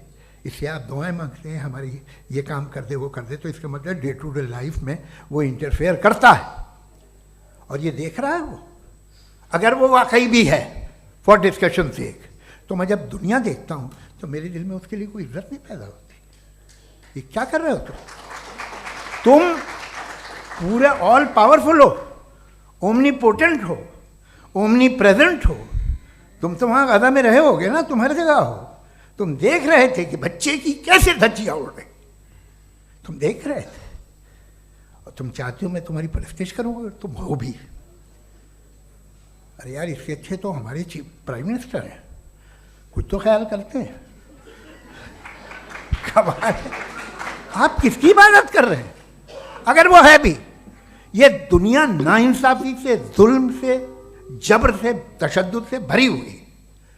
और आप ये मत कहिएगा कि वो देख रहा है और वो बताएगा एक दिन। अगर वो देख रहा है और इंटरफेयर नहीं करता तो आप दुआ क्यों मांगते? आप कहते हैं मेरा ये काम करा दे, इसके मतलब है वो दखल दे सकता है, वो आपको नौकरी दिलवा सकता है, भले दूसरे आदमी को न मिले, मगर आपका काम कर देगा चूंकि आपने दुआ मांगी है। तो जब वो आपको नौकरी दिला सकता है, लड़की की शादी कर सकता है, बेटे को ग्रीन कार्ड दिलवा सकता है, तो कम से कम ये जो मर रहे हैं बच्चे, इनको रोक दे, कुछ तो करे। मुझे तो दुनिया में, इस दुनिया का कोई मालिक है, इसका ओमनीपोटेंट कोई रूलर है, और ये दुनिया ऐसी चल रही है। मैं तो चाहूँगा कि भाई ना हो, अगर हो तो बड़ी शर्मिंदगी की बात है। शुक्रिया।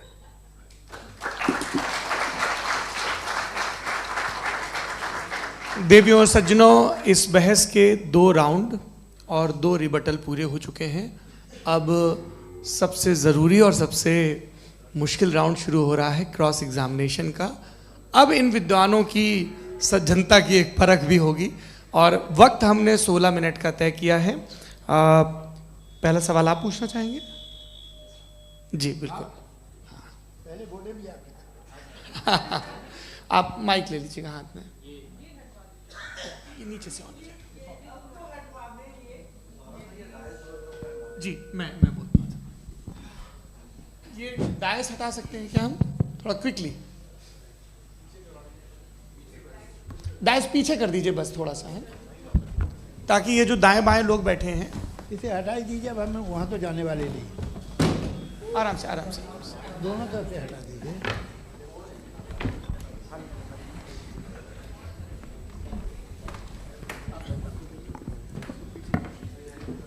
इस बीच आप लोग भी अपने अपने सवाल तैयार कर लें। ये ध्यान रखेंगे कि मैं यहाँ से सवाल लूँगा, आप लोगों को अपना हाथ ऊपर करना है, अपना नाम बताना है और अधिकतम 3 वाक्यों में अपना सवाल पूरा करना है। कई लोग सवाल की जगह भाषण देने लगते हैं, उससे आज बचना है। जी मुफ्ती साहब, पहला सवाल आपका, 16 मिनट हैं, हम दोनों लोगों के सवाल लेंगे। जी जी बहुत शुक्रिया। आपकी जो अभी बात हुई बहुत अहम थी, मैं इसको चाहूँगा कि आगे डिस्कस करूँ, लेकिन चूँकि अभी ये वो सेगमेंट है क्रॉस एग्जामिनेशन, तो सबसे पहला सवाल आपसे ये है कि जो मैं इतनी देर से कॉन्टिंजेंसी आर्ग्यूमेंट आपको बता रहा था, ये अकल से ही बता रहा था हजरत, आप ये बताएं कि आप इन्फिनिट रिग्रेस ऑफ कॉजेस को पॉसिबल मानते हैं या नेसेसरी बीइंग के एग्जिस्टेंस को सही समझते हैं, क्योंकि दो ही ऑप्शन हो सकता है, आप ये बताएं। देखिए, आपको मैं ईमानदारी से बात करूं, एक तो मैं कॉन्टिजेंसी वर्ड ठीक से समझता नहीं, और इस वक्त भी जो आपने अंग्रेज़ी के अल्फाज इस्तेमाल किए वो ज़रा थोड़े से मुझे डिफ़िकल्ट और कॉम्प्लिकेटेड लगे, तो आप ज़रा सिंपल ज़बान में सवाल कर सकते हैं। बिल्कुल कर सकता हूँ जी। यूनिवर्स की हर चीज़ कॉन्टिंजेंट होने का मतलब ये है कि वो अपने एग्जिस्टेंस में किसी के ऊपर डिपेंडेड है। जो भी चीज़ डिपेंडेड होगी वो चीज़ इंडिपेंडेंट नहीं हो सकती, तो उसका कोई ना कोई कॉज होगा। तो अब आप क्या समझते हैं कि ये इन्फिनिट रिग्रेस है, यानी कॉज पर कॉज, कॉज पर कॉज, कॉज पर कॉज, और कभी कोई यानी ये एंडलेसली चलता रहा? क्योंकि अगर ऐसा होगा तो हम तो एग्जिस्टेंस में आते ही नहीं, लॉजिकली ये मुत्तफक अलैह चीज़ है, मुत्तफक अलैह अग्रीड अपॉन। ओके, इस पे हमने एग्री किया था कि मुश्किल शब्द आएगा तो अर्थ बताना पड़ेगा। तो इन्फिनिट रिग्रेस तो पॉसिबल नहीं है, तो कहीं ना कहीं आपको रुकना पड़ेगा ऐसे नेसेसरी बीइंग पर। नहीं, कोई ज़रूरत नहीं रुकने की। किसने कहा आप रुकना पड़ेगा? आप रुकते हैं खुदा पे, आप नहीं रुकते। आप कहते हैं वो हमेशा से, जब उस वक्त से है जब वक्त नहीं था। आप कहाँ रुकते हैं कि अब हुआ था वो? आप नहीं कहते। हम क्यों नहीं मान सकते कि यूनिवर्स जो है और बल्कि मल्टीवर्सेस जो है वो हमेशा से हैं, वो बनती है, बिगड़ती है। एक हमारे यहाँ एक चीज़ है ब्लैक होल, वो समेट लेता है वापस, फिर ब्लास्ट होता है, फिर फैल जाता है, और इसमें हमारी तो खैर कोई औकात ही नहीं है। इंसान की एक छोटे से ज़र्रे पे हम 50-60 साल की उम्र रखते हैं, जो करोड़ों अरबों साल की कायनात है उसमें, और पैदा भी नहायत ही बेहुदा वजह से हुए थे। तो इसमें ये सोचना कि इसकी वजूहात और ये क्यों है, ये डिपेंडेंट है, ये हम देख रहे हैं, क्या मालूम। आप सोचिए कि ये जो फैल रही है कायनात, ये कहाँ फैल रही है, ये कहाँ जा रही है, और ये फैल क्यों रही है? अरे बना लीजिए तुमने, रुको भैया, हाँ काफ़ी है। ये फैल क्यों रही है? ये और कौन सी कायनात जिसे मैं दूरबीन से देखता हूँ तो 2 बिलियन लाइट ईयर पे है, उससे मेरा कोई वास्ता ही नहीं है। 2 बिलियन ईयर यानी अगर मैं 80,000 माइल्स पर सेकेंड से चलूँ तो 20 करोड़ साल में वहाँ पहुँच जाऊँगा। इसकी ज़रूरत क्या थी? ये दुनिया, ये कायनात तो इंसान अशरफुल मखलूक़ात के लिए बनाई गई ना। तो ये सब ये टर्म समझ में नहीं आया, इसमें कोई ख़ास समझने वाली बात थी भी नहीं। ये जो अल्टीमेट कहा यह जाता है कि ये जो पूरी यूनिवर्स है, ये जो दुनिया है, ये इंसान के लिए बनाई गई। अच्छा, ये सब इंसान के लिए। क्यों साहब, सही है ना? बिल्कुल, लेकिन इसका ये मतलब नहीं कि किसी चीज के पीछे रीजन आपको नहीं पता तो रीजन नहीं है, इसे कहते हैं नहीं, मुझे नहीं पता, लेकिन मेरी जिम्मेदारी नहीं है। वो बिल्कुल सही कहा था उसने, बर्टन रसल ने। आपने उसे मजाक में टाल दिया कि भाई आप एक दावा कर रहे हैं, मैं क्यों कहूँ कि ये गलत है दावा? आप प्रूफ कीजिए, मेरे पे जिम्मेदारी ही नहीं है, मैंने थोड़ी कहा है। आप प्रूफ कीजिए कि ये सही है। आप आर्ग्यूमेंट ऑफ कंटिंजेंसी का जवाब ही नहीं दे रहे हैं। पूछना चाहेंगे? आप सवाल पूछना चाहेंगे मुफ्ती साहब से? क्योंकि ये क्रॉस एग्जामिनेशन का दौर है। आप जैसे पहले बोल रहे थे फेथ को लेके कुछ, मैं ये पूछना चाहूँगा कि खुदा ने जो भी रेवोल्यूशन किए हैं, एक मज़हब के नहीं बहुत से मज़हबों में किए हैं, अलग अलग रेवोल्यूशन है। कहीं कुछ एक बातें हैं, कॉन्ट्रडिक्शन भी है आपस में, कहीं कुछ आप कर सकते हैं, कहीं कुछ नहीं कर सकते। ऐसा नहीं है कि सबकी कोड ऑफ मॉरल एक है। तो ये किस्सा क्या है? अब आप ये देखिए कि मुझे कभी कभी लगता है कि ये जो फुटबॉल फाइनल होता है, लाखों लोग होते हैं, फिर वो टीवी कवर कर करोड़ों लोग, अगर उसमें खुदा की एक बूमिंग आवाज़ आ जाती, मैं गॉड हूँ, तो सारे लोग अभी सुन लेते और टीवी पे भी सुन लेते, किस्सा ख़त्म होता। ये इतनी राजदारी क्या है कि तुम सामने कुछ तो सबूत दे दो हमें सॉलिड। ये कह रहा साहब ये यूनिवर्स कैसे बनी, इससे मसला क्या हल होगा? मैं पूछूंगा आपसे खुदा कैसे बना? क्यों नहीं पूछूंगा कैसे बना? बल्कि वो तो कायनात से कहीं ज़्यादा इंटेलिजेंट है, कायनात से कहीं ज़्यादा कॉम्प्लेक्स। जी वो हमेशा से है। आप कहेंगे मैं मान लूँगा। अच्छा, दोयम वो कादिर मुतलक, यानी कादिर मुतलक का मतलब ओमनीपोटेंट, वो जो चाहे कर सकता है। आपको नौकरी दिलवा सकता है, आपकी अच्छी जगह शादी करवा सकता है, आपके पड़ोसी आपका मुकदमा हरवा सकता है, आपको जिता सकता है, सब काम करता है। थोड़ा सा माइक क्लोज जी। वो इस दुनिया को चला कैसे रहा है, ये दुनिया कैसे चल रही है, आपको इस पर हैरत नहीं होती?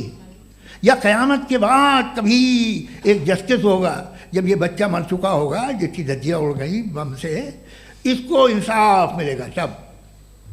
अच्छा अब जवाब दूं? हाँ जी। मैं वही सीधे आप ही की तरफ। सबसे पहले आपने रेवलेशन और स्क्रिप्चर्स की बात की, इस पे मैं बात कर सकता हूं लेकिन आज नहीं करूंगा चूंकि वक्त कम है, कभी और इस पे डिस्कस करेंगे। मैं तैयार हूं उस पे भी बात करने के लिए। ये अभी से राउंड 2 की भूमिका तय हो रही है। Does God exist round 2? जी। चूंकि आज गॉड के एग्जिस्टेंस पे बात है तो मैं उसी के रिलेटेड जो है आपके सवालात को एंटरटेन भी करूंगा और मैं भी पूछूंगा। आपने कहा कि आपने साबित ही नहीं किया, जबकि आर्ग्यूमेंट ऑफ कॉन्टिजेंसी बुनियादी आर्ग्यूमेंट है। आप मुझे कॉन्टिजेंसी का मतलब बताइए, आपका मतलब क्या कॉन्टिजेंसी? कॉन्टिजेंसी का मतलब यह हुआ कि हर वो वजूद जो किसी भी चीज का पाबंद है, हर वो वजूद या हर वो चीज जो अपने एग्जिस्टेंस में किसी भी चीज के पाबंद है और उससे बाउंड है, उसको उसकी ज़रूरत है, उस पर डिपेंड करती है, तो जाहिर सी बात है कि उसका कोई ना कोई कॉज होता है। ये तो अक्ल की बात है, ये आप रीजनिंग की बात करते हैं, मैं वही कर रहा हूँ। दूसरी चीज़ आपने ये बात कही कि इतने बिलियन लाइट ईयर्स दूर है, उसका मेरा क्या लेना देना। फिर मेरे ख्याल से आपको ये नहीं कहना चाहिए I think therefore I am an atheist. आपको सोचना चाहिए, सिर्फ आप एक लिमिटेड दायरे में रहकर नहीं सोचें बल्कि बाहर निकलकर सोचें। आपने तीसरा सवाल किया, आपने 2-3 सवाल एक साथ। ऐसी बातें ना कीजिए, कुछ लोगों को इतराज हो जाएगा आप पे कि आप कुछ भी सोचिए, ये इजाज़त आपको है नहीं, मुझे है।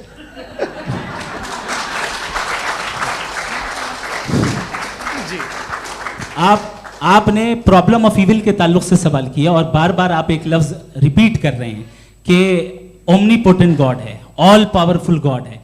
यही तो दरअसल समझना है कि गॉड का कॉन्सेप्ट क्या है। प्रॉब्लम ऑफ इविल जो है, प्रॉब्लम ऑफ इविल दर हकीकत 2 असम्पशंस पर कायम है।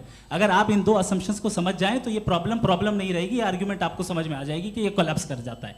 पॉइंट नंबर 1, यानी जो आपका सबसे पहला फॉल्स असम्पशन है कि गॉड मर्सीफुल है, ओमनीपोटेंट है, दुनिया में जुल्म हो रहा है।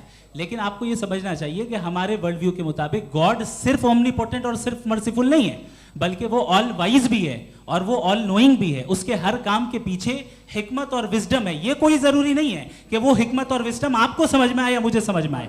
अगर आप जो समझ रहे हैं उसके मुताबिक आप फैसला कर रहे हैं, ये लिमिटेड पर्सपेक्टिव से आर्ग्यूमेंट है। और इस चीज को हम अपनी दुनिया में, अपने लाइफ में, डेली लाइफ में इस प्रिंसिपल को एक्सेप्ट करते हैं। हम जब किसी डॉक्टर के पास जाते हैं, डॉक्टर के पास जाकर वो अगर उसने हमें कोई दवाई दी है तो हम ये तो नहीं कहते कि जब तक आपके पास जितना नॉलेज और जितना विजडम नहीं है, आपने क्यों ये दवाई दी है, तब तक हम इस चीज को एक्सेप्ट नहीं करेंगे।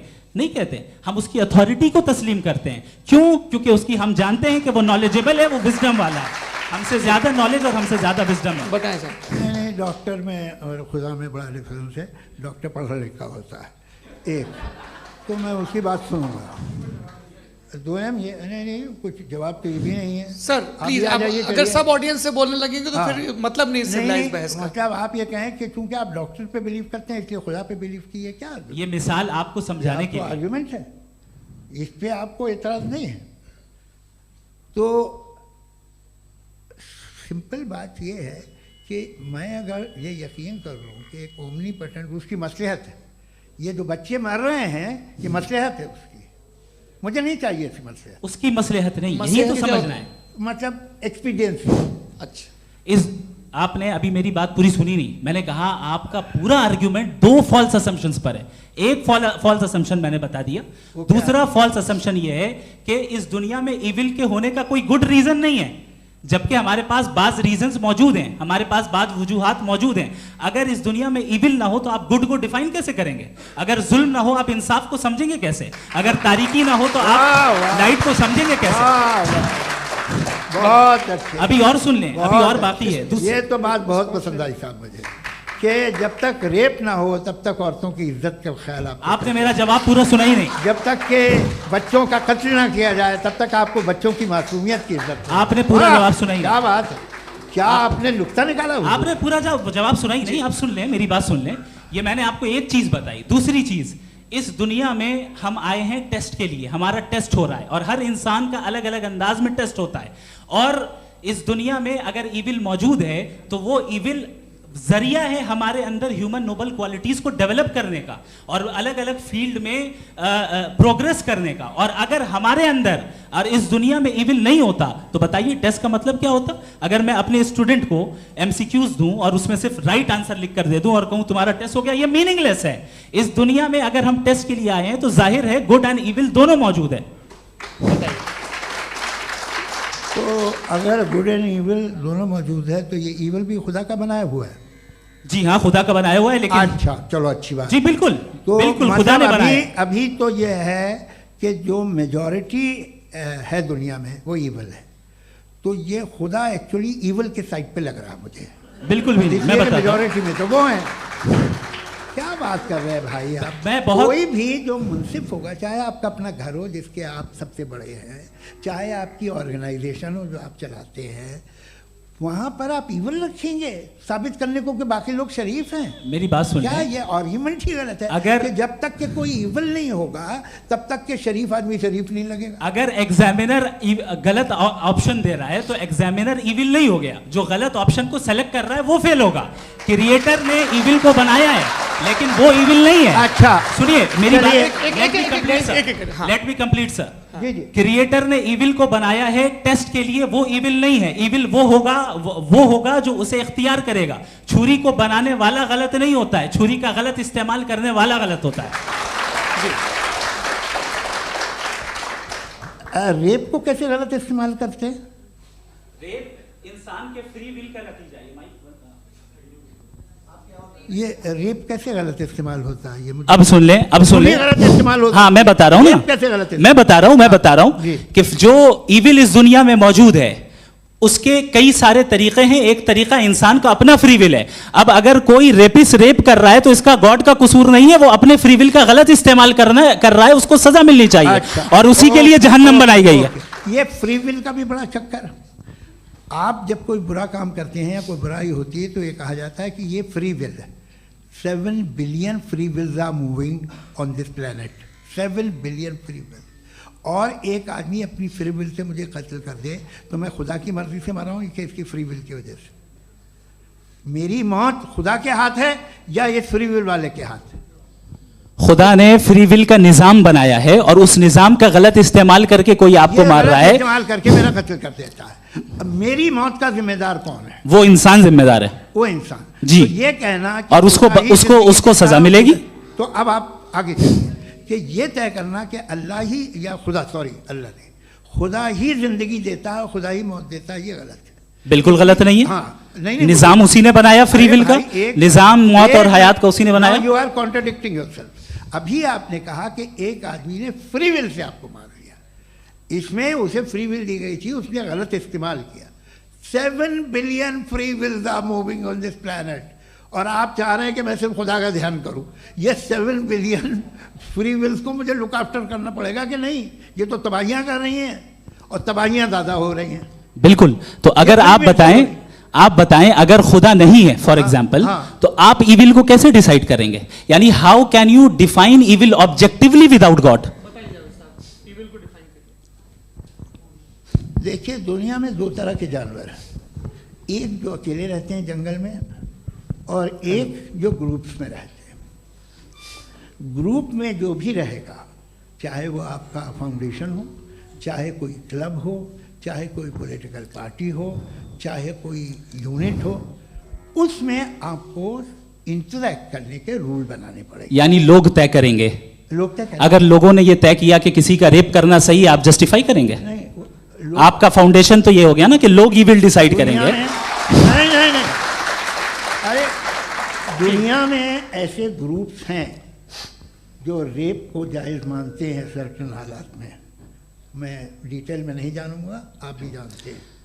ये जो आईसिस वाले थे, इन्होंने क्या किया था, तो उन्होंने क्या किया उसका खुदा से कोई ताल्लुक नहीं है सर। मैंने सिंपल सवाल किया कि इविल को आप डिफाइन करते कैसे हैं? आइए वापस आइए जी। आप साथ में तभी रह सकते हैं जब कुछ आप ऐसे उसूल डेवलप करें जिसमें हर एक का बेसिक तहफ़्फ़ुज़, हर एक का बेसिक राइट हो और हर एक को कोई आराम मिले। यही तरीक़ा है किसी भी ऑर्गेनाइजेशन जिसमें एक से ज़्यादा लोग हैं और वो ऐसे चलती है ज़िंदगी। उसमें अगर आप गड़बड़ करेंगे तो तबाही होगी, नुकसान होगा, बर्बादियाँ आएंगी। और अगर उसमें आप घर ले लीजिए ना, एक हस्बैंड है, एक वाइफ है, बच्चे हैं, वालदा भी हैं, 2 बहनें भी हैं, एक भाई भी है।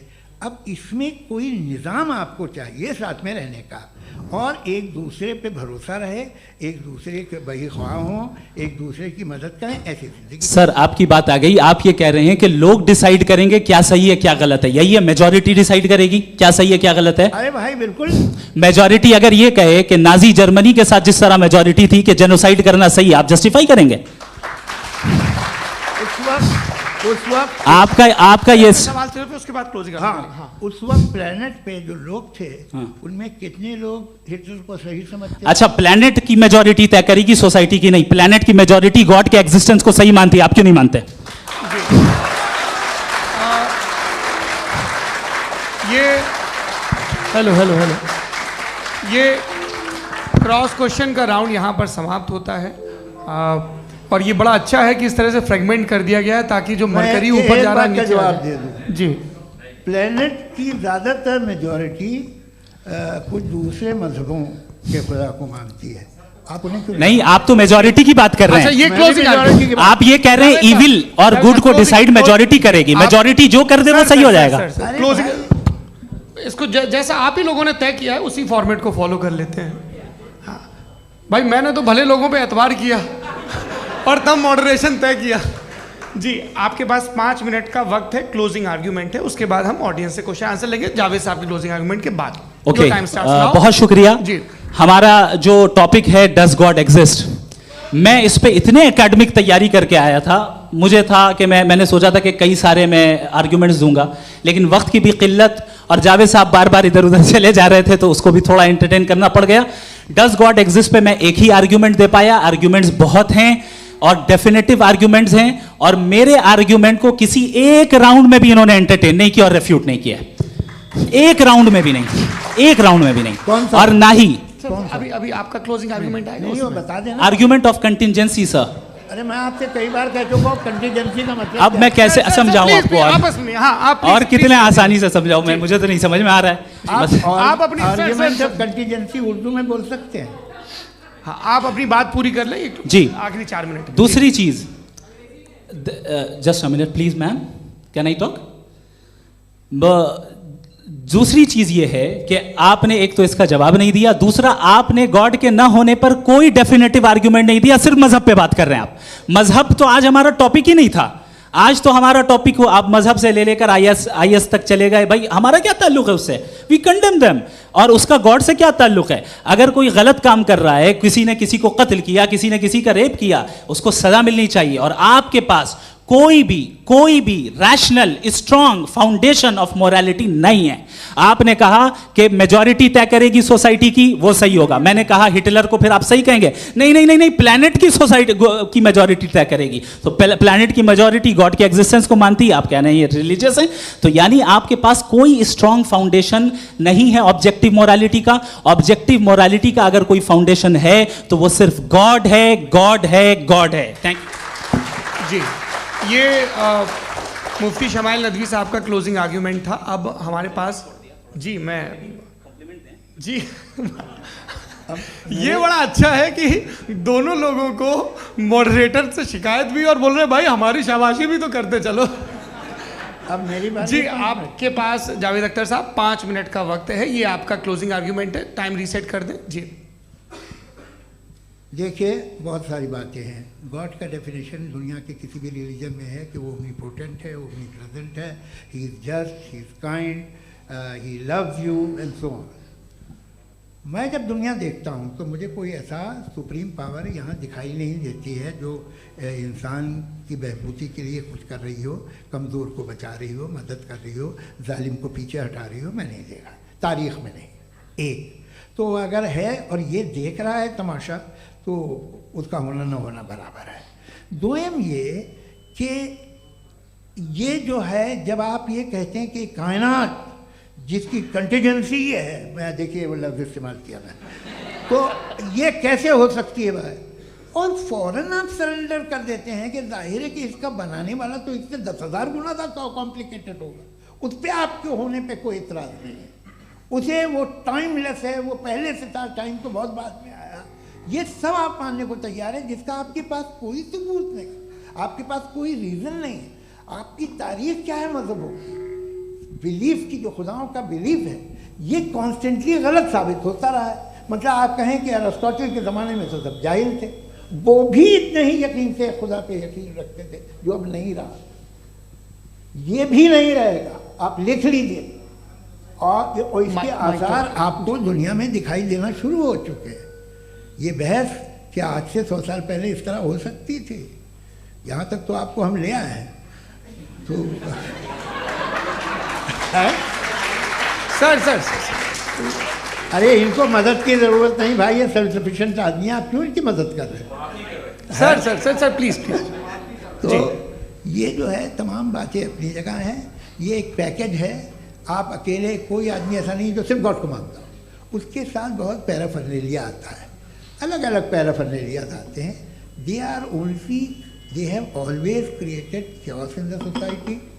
मैं तो आपको सीधा ऑफर देता हूँ कि दुनिया में 10 इम्पॉर्टेंट बिलीव्स हैं। आप एक मानते हैं, 9 नहीं मानते, 9 में आप एथीस्ट हैं, 9 को आप बिल्कुल रीजनेबली मेरी तरह देखते हैं। तो 90 मजहबी आदमी भी 90% एथीस्ट है, वो दूसरे खुदा नहीं मानता, एक खुदा मानता है अपना वाला, बाकियों को कहता है गलत है। अगर आप मानना ही बंद कर दें तो आपका 10% चांस है कि आप सही हैं और 90% चांस है कि आप गलत हैं। मेरा मशवरा है, आप मानना छोड़ दिए तो 50% चांस होगा कि आप सही हैं और 50% चांस होगा, 40% आप गेन करेंगे बाय बिकमिंग एन एथीस्ट।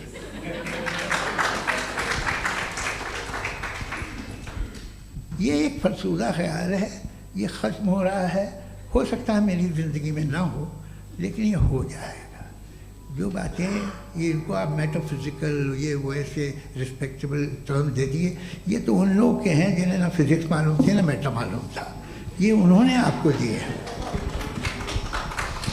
जी बहुत शुक्रिया आप दोनों लोगों का। और अब इस बातचीत का आखिरी राउंड शुरू होगा, डज गॉड एग्जिस्ट की ये बहस मुफ्ती शमाइल नदवी और जावेद अख्तर साहब के बीच। आप लोग अपने अपने हाथ ऊपर करेंगे, मैं यहाँ से तय करूँगा। और माइक हमारे पास है क्या? एक ही माइक है ऑडियंस के लिए? 2 माइक है, एक इस तरफ एक इस तरफ, ठीक है। तो जी सबसे पहले हमारी सहयोगी हैं मारिया शकील जी, पूछिए सवाल। थोड़ा सा रुकेंगे ताकि कैमरे का फ्रेम आप पर आ जाए, आपकी तो प्रैक्टिस है टीवी की। जी नदवी साहब, मैं खुदा को मानती हूँ, पहले मैं इसी प्रमाइस से शुरू कर रही हूँ और ये बता रही हूँ आपको, मैं मानती हूँ। लेकिन कुछ सवाल हैं जो जावेद साहब ने उठाया, उसका जवाब आपको देना चाहिए। पहला सवाल ये कि गज़ा में सालों से छोटे बच्चे मर रहे हैं, वो उनको, अगर खुदा मर्सीफुल है, हम मानते हैं कि अल्लाह ताला में बहुत ताकत है, तो वो बच्चे क्यों मर रहे हैं? दूसरी बात ये कि अगर कंटिजेंसी की जो आप बात करते हैं, पूरे मुस्लिम ममालिक मिल करके भी उन गज़ा के बच्चों को क्यों नहीं बचा पा रहे हैं? क्योंकि अगर वो चाहते, क्योंकि अल्लाह ताला उन पर हुकूमत करते हैं, सब पर हुकूमत करते हैं, तो वो उनको क्यों नहीं बचा? जी थैंक यू वेरी मच। बहुत अच्छा किया आपने इस चीज़ को जिक्र कर दिया, मैं इसको और अच्छे से एक्सप्लेन करने की कोशिश करता हूँ। देखें, जहाँ तक आपने कहा कि गज़ा के बच्चों को मारा जा रहा है, देखें 2 वर्ल्ड व्यू है, एक एथीस्टिक वर्ल्ड व्यू, एक थीस्टिक वर्ल्ड व्यू है। बच्चे मर रहे हैं दोनों वर्ल्ड व्यू में, लेकिन हमारा वर्ल्ड व्यू कह रहा है कि रिकॉम्पेंस है, ये कह रहे हैं कि उनका मरना बेकार जाने वाला है, कोई उसका रिकॉम्पेंस नहीं है, चूंकि इनके यहाँ आखिरत और अल्लाह का कोई तसव्वुर या गॉड का कोई तसव्वुर नहीं है। आपने ये सवाल किया कि गॉड मर्सीफुल है, क्यों नहीं रोकता? ये मैंने बताया कि ये मिसकंसेप्शन है लोगों के दरमियान कि गॉड को सिर्फ मर्सीफुल और ओमनीपोटेंट समझते हैं। गॉड के सिर्फ यही 2 एट्रीब्यूट्स नहीं हैं, गॉड के कई सारे एट्रीब्यूट्स हैं, उनमें से अल हकीम भी है, उनमें से ऑल वाइज भी है, ऑल नोइंग भी है। लिहाजा अगर इस दुनिया में किसी को तकलीफ आ रही है और गॉड उसको नहीं रोक रहा है, वो इसलिए नहीं रोक रहा है चूंकि इंसानों को फ्री विल दिया गया है। ठीक इसी तरीके से अगर एक डॉक्टर किसी छोटे बच्चे को इंजेक्शन लगा रहा है, उसे तकलीफ पहुंच रही है, उसके लिमिटेड पर्सपेक्टिव के एतबार से ये गलत हो रहा है और डॉक्टर बुरा है, लेकिन जब आप ब्रॉडर पिक्चर को देखेंगी, आपके और हमारे पास सिर्फ एक पिक्सल है, हमें इतना नजर आ रहा है कि गजा में कत्ल हो रहा है, लेकिन इसके पीछे कितना रिकॉम्पेंस उनको मिलने वाला है, पूरा पिक्चर गॉड के पास है। तो एक पिक्सल से आप पूरे पिक्चर को कभी भी जज नहीं कर सकती। आप इसमें कुछ जोड़ना चाहेंगे? आपको कुछ बोलना है इसमें? भैया आपने बहुत अच्छा जस्टिफिकेशन दिया। या आप वो जो वहाँ के प्राइम मिनिस्टर इजराइल के उन्हें भेजिए, वो बहुत खुश होंगे। आप जस्टिफिकेशन दे देना कि अगर गॉड नहीं है तो बच्चे क्यों मर रहे हैं, आप बताएं। वो ये सवाल पूछ रहे हैं कि अगर आप ईश्वर का अस्तित्व नहीं मानते हैं तो उन बच्चों की मौत को आप कैसे इंटरप्रेट करते हैं? भाई ये दुनिया जो है, जो ताकतवर लोग होते हैं वो एक नाइंसाफ़ी करते हैं। तो ये अच्छा काम है आपके नजदीक, तो नेचर नाइंसाफी पे मबनी है। अरे मेरे भाई, आप नेचर की कहाँ बात कर रहे हैं, तो इंसान की बात। तो फिर जब मैं इंसान की बात कर रहा था, आप नेचर की बात करने लग गए। क्रॉस एग्जामिनेशन नहीं। हाँ, अब आप मुझे बोलने नहीं देंगे तो अलग बात है, आप बोलिए, मैं मुझे कोई जल्दी नहीं। जी नहीं, ये क्रॉस एग्जामिनेशन। मुझे बोल तो लेने दीजिए। जी बोलिए। क्या बात ये है कि ह्यूमन सोसाइटी तभी साथ में रह सकती है जब वो मोहब्बत से, एकता से, एक दूसरे के एहतराम करके रहे। इसके अलावा पॉसिबल नहीं है, अकेले तो इंसान रह नहीं सकता। वहाँ पर कुछ लोग हैं जो फाउल करते हैं। वो फाउल हम हमेशा से तारीख में होता आया है। आज ये हो रहा है, जो हो रहा है बहुत बुरा हो रहा है, बहुत जालिमाना है, बहुत जाबराना है। उसको आप कहें कि ये बच्चों को कॉम्पनसेशन मिल जाएगा या इसकी इंजेक्शन है, इंजेक्शन तो हेल्थ के लिए दिया जाता है।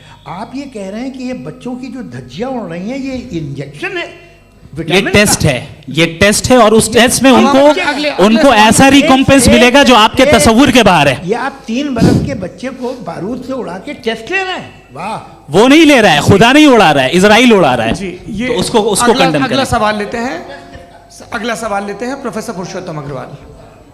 मुफ्ती साहब, एक निवेदन आपसे है कि कम से कम थोड़ा सा माइक क्लोज एक रिलीजियस और फिलॉसफिकल कर मैम प्लीज। एक रिलीजियस और फिलोसॉफिकल ट्रेडिशन है जो ब्रह्मांड को यानी यूनिवर्स को ही अंतिम मानती है। सर्वम खलु इदम ब्रह्मम, this is Chandogya Upanishad, and it completely rules out the existence और नेसेसिटी, आपके शब्दों में necessity of a creator. The creation itself is the creator. तो एक मिनट प्लीज। दूसरा जो सवाल आपने अभी, जो आप बार बार कह रहे हैं कि भगवान विद्वान भी है, वाइज, सब जानने वाला, तो अगर विजडम में दुनिया भर के पापों और अत्याचारों को बर्दाश्त करना शामिल है, तो फिर इसका मतलब ये हुआ कि अगर मैं फ्री विल से उसको अपोज करता हूं तो ईश्वर की विजडम और मेरी फ्री विल में कॉन्ट्राडिक्शन है। Because when I am opposing whatever is happening in Gaza, then I am opposing the God's will और गॉड्स विजडम।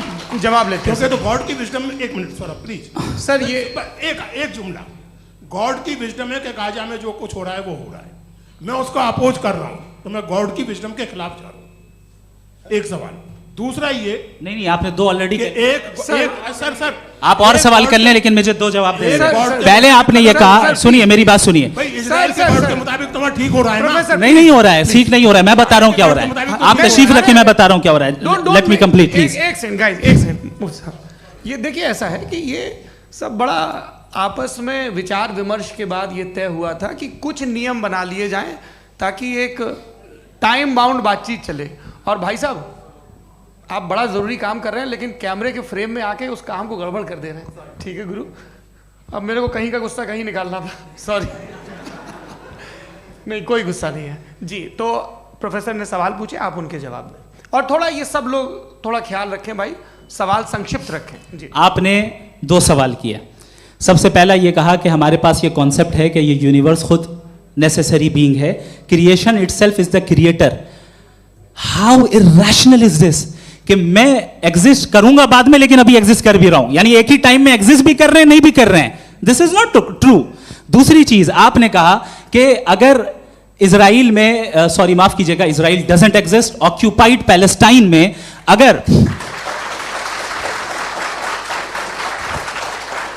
अगर ऑक्यूपाइड पैलेस्टाइन में बच्चों को मारा जा रहा है फ्री विल की वजह से और गॉड नहीं रोक रहा, ये कॉन्ट्रडिक्शन है। ये बताइए कि एक एग्जाम में एक बच्चा गलत आंसर लिख रहा है, सुनिए, एग्जामिनर चाहे तो रोक सकता है, क्यों नहीं रोक रहा है? ये कॉन्ट्रडिक्शन है, ये कॉन्ट्रडिक्शन नहीं है। नहीं सर, ये आपस में जी। ये क्या आपका सवाल?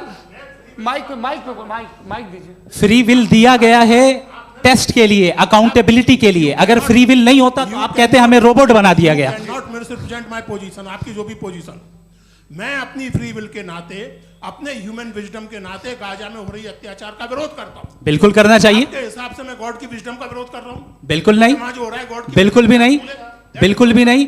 उसका वहां पर गाजा में कत्ल होना ये इंसानों के गलत इस्तेमाल का नतीजा है, फ्री विल के इस्तेमाल का नतीजा है। गॉड इसका हुक्म नहीं देता, उससे रोकता है। यही तो मसला है ना, आपके लिए कॉन्सेप्ट क्लियर नहीं नहीं भाई, आपने तो बताया था इंजेक्शन लगाने से बच्चे को तकलीफ होती है, ये इंजेक्शन लगा। सर आप ऐसे रेटोरिक स्टेटमेंट दें तब तो कोई मसला नहीं, आपने समझते बोला कि रहेंगे। Injection this is a rhetoric statement, this is not a logical argument sir. I am sorry, I am sorry. आखिरी 30 मिनट बड़े मुश्किल होने वाले हैं। जी मुफ्ती साहब आगे बैठे हैं, इनको माइक दीजिए। हाँ तरुण, माइक आप अपने पास रखिए, आपको कैमरे का फ्रेम पता है जी।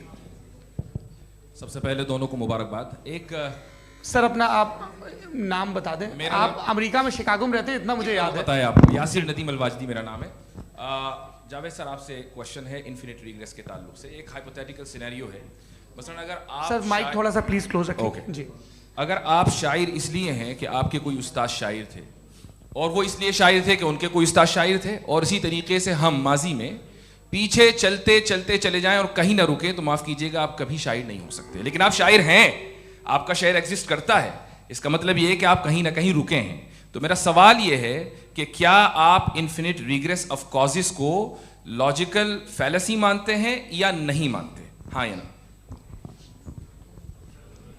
मैं इन्हें लॉजिकल फैलेसी नहीं मानता हूँ, लेकिन मेरा प्रॉब्लम यह है कि जब मैं नहीं मानता हूँ तो I will continue with this logic जो फैलेसी नहीं हो। आप एक जगह रुक जाते हैं जाके, आप कहते हैं ये गेंद कैसे बनी, ये जजीरा कैसे बना, ये समंदर कैसे बना, ये ज़मीन कैसे बनी, और अचानक गॉड पे जाके आपको ब्रेक लग जाता है। एक बार आप सवाल नहीं करते कि भाई इनको बनाने वाला तो इनसे भी कॉम्प्लिकेटेड होगा, वो कैसे बना, उसके बारे में आपने इत्मीनान कर लिया वो हमेशा से।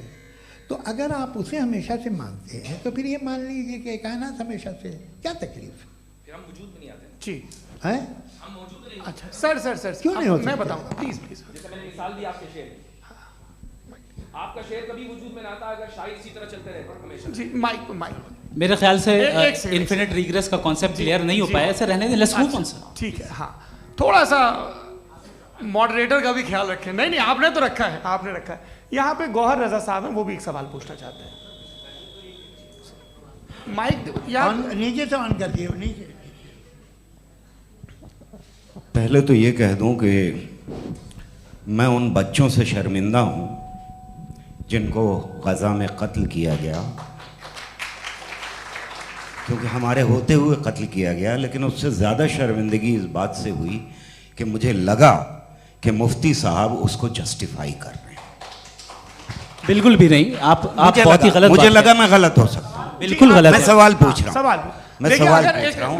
मैं जावेद भाई से डिसएग्री करता हूं। एक सेकंड देखिए, अगर देखिए ऐसा एक सेकंड आप सर वेट अरे आप कुछ मेरे पहले मुझे अपनी बात कह लेने दीजिए।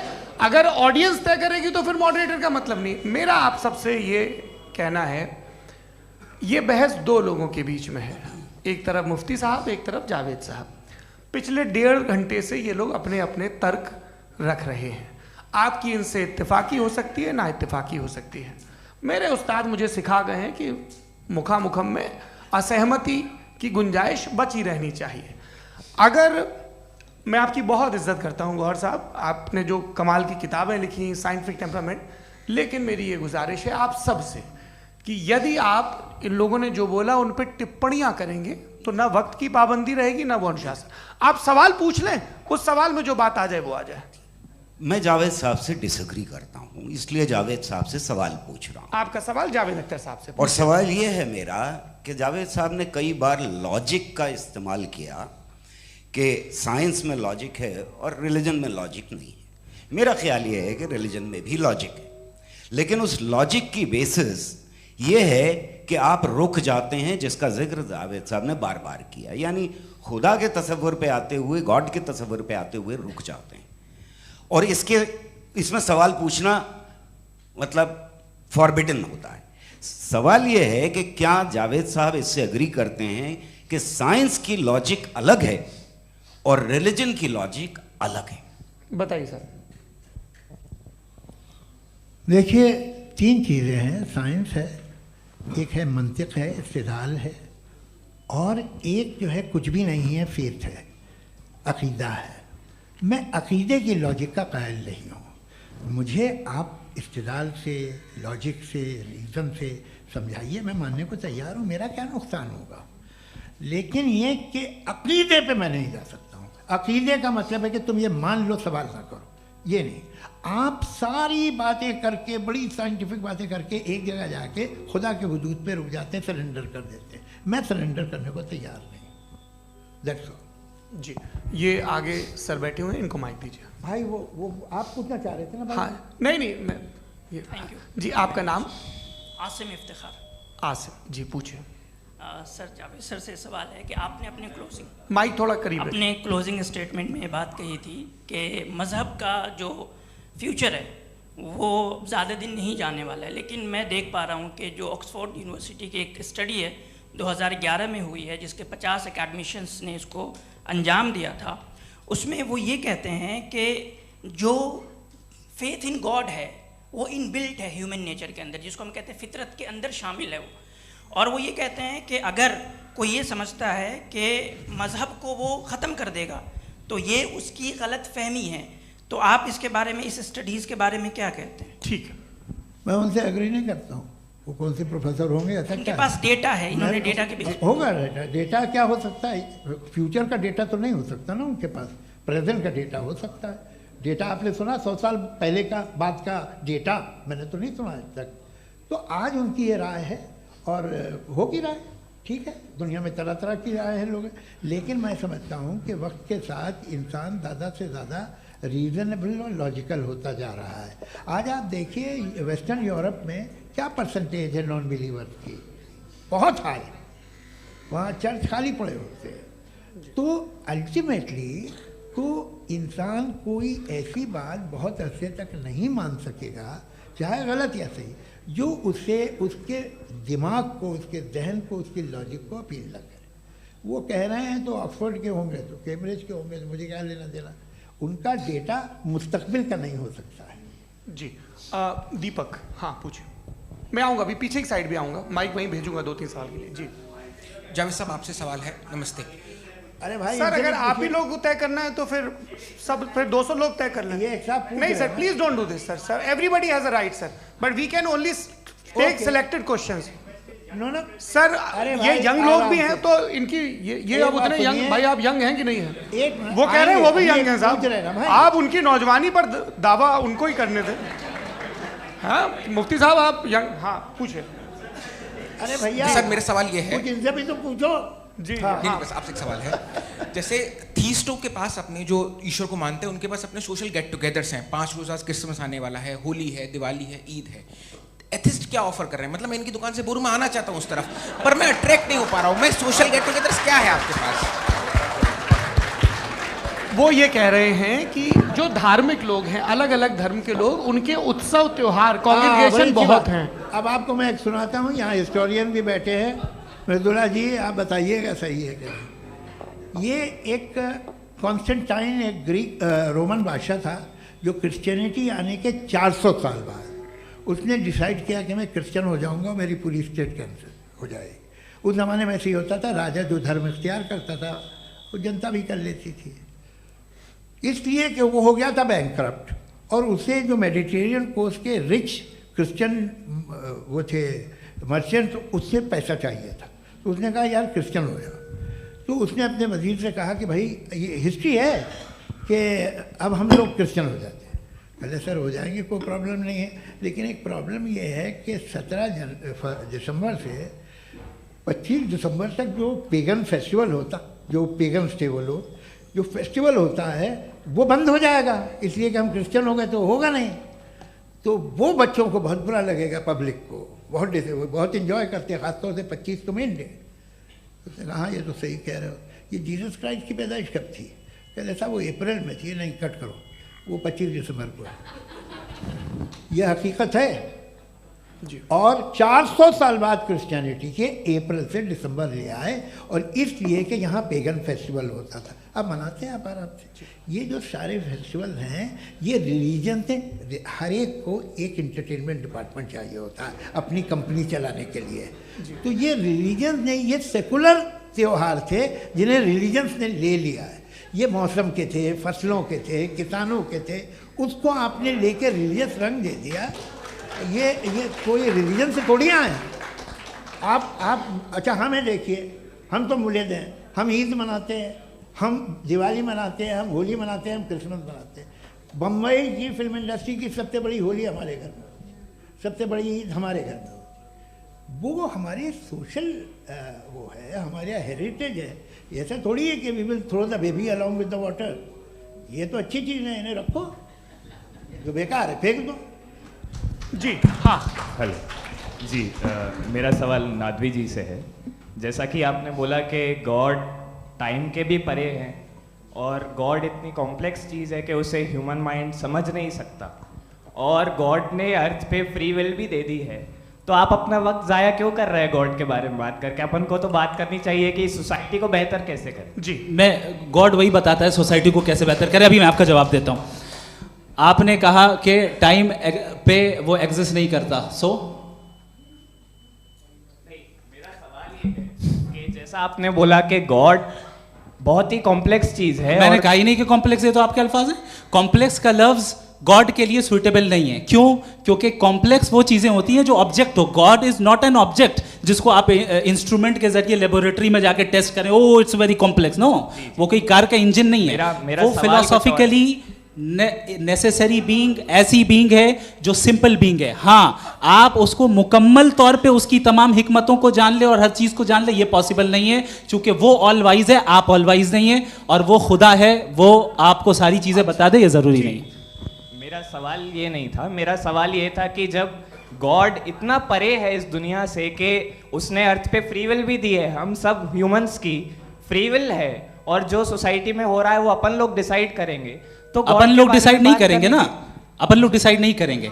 गॉड जो है, गॉड ने वो उसकी जात, उसकी एग्जिस्टेंस टाइम एंड स्पेस से परे है, लेकिन वो हमारा टेस्ट ले रहा है और उसी गॉड ने हमें बताया कि तुम्हें क्या करना है क्या नहीं करना है, तो जाहिर है उस गॉड की बात सुनेंगे ना हम। जी, वो पीछे एक चश्मा लगाया जो मैम खड़ी हैं, उनको दीजिए। हाँ आप जी जी बिल्कुल आएंगे। देखिए मैं कोशिश कर रहा हूँ सब तरफ जाने की। हाँ उनको दीजिए माइक। जी हेलो सर, मैं ओमनी प्रेजेंट नहीं हूँ, टाइम पाबंद हूँ और जहाँ तक कोशिश कर सकता हूँ करूँगा। जी अपना नाम बताइए। मेरा नाम उर्सुला है, मैं दिल्ली यूनिवर्सिटी की एक स्टूडेंट हूँ और मैं स्टूडेंट फेडरेशन ऑफ इंडिया से हूँ। मेरा सवाल मुफ्ती जी से है कि इस हॉल के इस कमरे में बैठ के हम लोग रेप की मोरालिटी के बारे में फिलोसफिकली बात तो कर सकते हैं, बट असलियत ये है कि रोज़मर्रा की ज़िंदगी में औरतें रेप के थ्रू गुजरती हैं, और हम लोग सिर्फ नंबर्स पे इस तरह नहीं देख सकते, क्योंकि कितनी औरतें हैं इन कंट्रीज़ में जहाँ पे आप बता रहे हैं कि केसेस कम हैं, जिनका एक्सेस है कि वो जाके केस फाइल कर सकें। कितनी औरतें हैं जो जिनको काम करने की आज़ादी है उन कंट्रीज़ में। यूरोप में ये आज़ादी आ गई, यूरोप में ये रूल्स आ गए, तो हम आज उसके बारे में बात कर पा रहे हैं। जी जवाब। आपने ये कहा कि कमरे में बंद होकर हम लोग इस पर फिलोसफिकली बात कर सकते हैं, लेकिन हकीकत में क्या हो रहा है, वो ग्राउंड लेवल पे क्या हो रहा है जो बहुत गलत हो रहा है, और वो सफ़र कर रही हैं। आई एग्री, बहुत गलत हो रहा है, और जो गलत हो रहा है उसको हमें रोकना है। और क्यों रोकना है, वो गलत क्यों है? हमारे पास इसका ऑब्जेक्टिव फाउंडेशन है, इनके पास उसका ऑब्जेक्टिव फाउंडेशन नहीं है। मैं ये कहना चाह रहा हूँ कि जहाँ पे भी जुल्म हो रहा है, जहाँ पे भी औरत पे जुल्म हो रहा है, या उसकी इज्जत लूटी जा रही है, या उसे तकलीफ पहुँचाई जा रही है, और सिर्फ औरत नहीं, किसी इंसान के ऊपर भी जुल्म हो रहा है, तो उसके खिलाफ खड़ा होना, ये मॉरलिटी हमारे पास गॉड के पास से आई है। वरना जावेद साहब तो कह रहे हैं कि जो है मेजॉरिटी डिसाइड करेगी, तो मेजॉरिटी तो कभी भी बदल सकती है। क्या आप हाँ। ये थोड़ी सी आपको गलतफहमी है। मैं अगर मेरे जुमले से ये मसला निकला या मैंने कहा, तो ये जुमला मैं वापस लेता हूँ, ये मेरा मतलब ही नहीं था कि मेजॉरिटी डिसाइड करेगी। मेजॉरिटी डिसाइड करे तो दुनिया में बड़ी, वैसे आपने कहा था ये जुमला। अच्छा हो, मैं मान रहा हूँ, बाद में रिकैप कर लेंगे। अरे एक सेकंड, मैं अपनी एक्सप्लेनेशन देता हूँ। मुनासिब बात यह है कि हम सब के सब दिल में जानते हैं कि क्या अच्छा है क्या बुरा है, हमें पता है अच्छी तरह से। जो लोग बुरे काम करते हैं उन्हें भी मालूम अच्छा क्या है। यही तो सवाल था हजरत सर, कि फिर ये मोरालिटी आई कहाँ से? क्रॉस एग्जामिनेशन, हाँ जी हाँ जी। मोरालिटी साथ रहने की डिजायर से आई। यानी साथ रहकर जो कुछ कह दे जो कुछ कर दे वो हो जाएगा? नहीं नहीं, तो आप कायदे से रह ही कर सकते हैं जब तक लोगों में मोरालिटी हो, वरना क्यास हो जाएगा। ये आपको कैसे पता? जी हमने देखा ना, जहाँ मोरालिटी का क्यास हो गया, हम देखते हैं। कहाँ पे देखते भाई हैं? दुनिया में आप जो ये कह रहे हैं, आप कहीं पे अगर गलत हो रहा है इस बहस तो के उसको बाद आप में गलत देखिए। आप एपिस्टेमोलॉजी की बात कर रहे हैं, मैं ऑन्टोलॉजी की बात कर रहा हूँ। मैं इस बहस के बाद आप दोनों लोगों को चाय पे होस्ट करूंगा, वहां पे क्रॉस एग्जामिनेशन कर लीजिएगा। अभी ऑडियंस का हक मार रहे हैं आप लोग भाई, सर जस्ट लोग हैं आप लोग। और ये भाई ये हाँ उधर आएंगे, इनको जी सर आएंगे। अच्छा सर मेरा नाम लईकुर रहमान है और मैं अलीगढ़ मुस्लिम यूनिवर्सिटी का स्टूडेंट हूँ। और जहाँ तक मुझे पता है कि sir you are also product of Aligarh Muslim University. मैं भी उसी चमन का बुलबुल। हाँ सर, तो बड़ी खुशी हुई मुझे जान करके कि मैं आपसे मिलूंगा। सवाल सर मेरा सवाल यह है, सर सैयद अलैहि रहमा का नज़रिया ये था कि खुदा के वजूद को अक़ल के दायरे में रह कर के तलाश करना, न कि पूरी तौर से उसका इनकार कर देना। Sir how will you define it? नहीं तो ये तो आप इन्हें बताइए। ये सवाल आपसे खुदा का वजूद साबित कर रहे हैं। तो सर आपने इनकार कर रखा है, इस वजह से मेरा क्वेश्चन उन्होंने यही सर से एक सेकंड, सर सैयद ने यही कहा ना कि अक्ल से आप खुदा के वजूद को साबित नहीं कर सकते, यही कहा ना भाई। वो उन्होंने कहा कर सकते हैं और वो कर दिया गया आज। वो फोन दो। तलाश करना या साबित करना अक्ल से अक्ल से नहीं हो सकता। अरे सवाल तो सुन लीजिए जी। अक्ल से नहीं हो सकता है, यही कहा ना आपने। अक्ल से हो सकता है? अरे वो यही कह रहे हैं भाई, आप बता रहे हो सकता है, वो तो कुछ और। आप अगर सर देखो नौजवान फोन ले लो, वो इतनी कमाल की यूनिवर्सिटी है। अरे भाई दे दो ना जरा, एक मिनट दे दो भाई, मेरी बात सुनो, माइक पे बोलो ताकि जो लाखों लोग देख रहे हैं। माइक दे दो ना। अरे देंगे ना माइक, तुम ठहरो तो। हाँ सर मेरा सवाल ये था कि सर सैयद अलैहि रहमा का एक नज़रिया था अपना कि खुदा का जो वजूद है उसको अक़ल के दायरे में रह करके तलाश करना है, न कि पूरे तौर से इनकार कर देना है। ये उनका कॉन्सेप्ट था। लेकिन मेरा सवाल ये है कि आप इसको कैसे डिफाइन करते हैं, एक्सप्लेन कैसे करेंगे? मैं आपसे जानना चाहता हूँ, क्योंकि you are the product of Aligarh Muslim University. मुझे अक़ल के दायरे में रखे मैंने बहुत तलाश की, मुझे मिला नहीं। हाँ ये इधर वो चश्मा लगाए जो, हाँ उनको दे दिया। जी जी फटाफट पूछिए, बस 5 मिनट है, 5 मिनट में खत्म हो रहा है। हाँ अस्सलाम वालेकुम मुफ्ती साहब। एंड मेरा सवाल जावेद अख्तर साहब से। क्या नाम है आपका? अरे भैया सब मुझे पूछ रहे हो। फैज पूछिए फैज साहब। तो मेरा सवाल ये है कि अभी जो एथियस्ट है वो problem of evil argument use कर रहे हैं अगेंस्ट मुस्लिम्स, राइट? कि इस दुनिया में इतना सारा ईविल है और अगेंस्ट मुस्लिम तो यहाँ अगेंस्ट थियस्ट। हाँ थोड़ा सा करेक्ट कर लीजिए भाई, पूरी मशक्कत इसी बात की थी कि किसी एक मजहब पे बात न टिके। जी तो बेसिकली ये आर्ग्यूमेंट ऐसा है कि इस दुनिया में इतना ज़्यादा ईवल एग्जिस्ट करता है और अगर एक ऑल गुड गॉड है तो वो रोकता क्यों नहीं है? लेकिन इस सवाल में एक हिडन अजम्पशन ये है कि इस दुनिया में ईवल एग्जिस्ट करता है। अब एथियस्ट ये कैसे ऑन्टोलॉजिकली प्रूव कर सकते हैं कि इस दुनिया में ईवल एग्जिस्ट करता है? मैं आपको बताता हूँ, थोड़ा सा समझा। नहीं सर हम लोग इनको सुनने आए। नहीं please don't do that. I want to explain ontologically. नहीं हम समझ गए सर, इनको अब जवाब देने दीजिए। अच्छा सवाल पूछ लो। मैं अभी तक क्या था वो मैं थोड़ा सा ऐड ऑन कर लेता हूँ। तुम गुरु, तो हम जब इसका राउंड 13 करेंगे ना तब तुमको स्टेज पे बिठाएंगे। जी तो हाँ जल्दी से। तो देखिए एथियज्म के हिसाब से सब कुछ रैंडमली बन गया है, सब कुछ एटम्स और मॉलिक्यूल्स है। एक पत्थर में और मुझ में सिर्फ इतना फर्क है कि हम लोग एटम्स और मॉलिक्यूल्स का अलग अलग रीअरेंजमेंट है। अब एक पत्थर को कोई इंसान तलवार से 2 टुकड़ों में काट दे या मुझे, according to atheism it is same. There is no evil and good according to atheism. जी अच्छा फैज साहब का सवाल ये है कि हाँ कोशिश भी करते तो इससे गलत सवाल नहीं कर पाते। एक लाइफ फॉर्म है और लाइफ फॉर्म में फीलिंग्स हैं, मतलब लाइफ फॉर्म सुनता है, देखता है, टेस्ट कर सकता है, फील कर सकता है। तो उसकी ये जो क्वालिटी इस बबल में आ गई हैं, वो जानवर में भी है, इंसान में भी है। तो जाहिर है कि उसे कोई तकलीफ पहुंचेगी, तो चूंकि उसके पास वो सेंसिटिविटी है तो मैं करेगा। पत्थर में वो सेंसिटिविटी नहीं है। तो ये क्या सवाल हुआ कि अगर पत्थर को काटा तो पत्थर को तकलीफ नहीं होती, तो आपको काटे तो आपको क्यों तकलीफ हो? बैठ जाइए। जी हाँ अगला सवाल। हाँ पूछे। जी जावेद अख्तर साहब, अरे भैया, सब आप लोग मुफ्ती साहब को छोड़ रहे हैं, तो मेरे ही पीछे पड़े हैं क्या? चलो बोलो भाई। You asked how God can exist when children die in Gaza. हाँ? You asked how God can exist when children die in Gaza, and you also mentioned the rise of atheism in Europe. But the same events also are leading many atheists and non-believers to turn towards faith.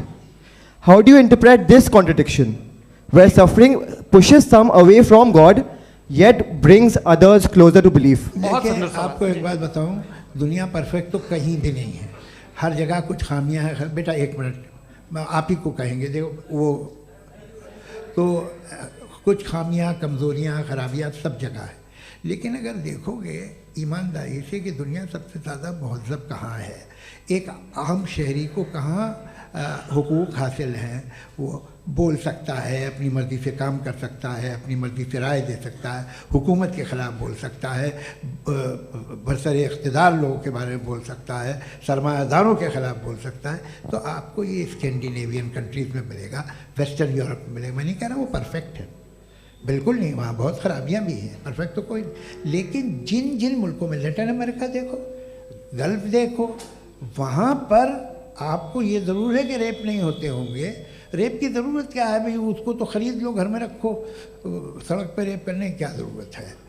मगर सुनिए सुनिए सुनिए, मगर हकीकत ये है कि वहाँ शख्सी आज़ादी राय देने की, बोलने की नहीं है।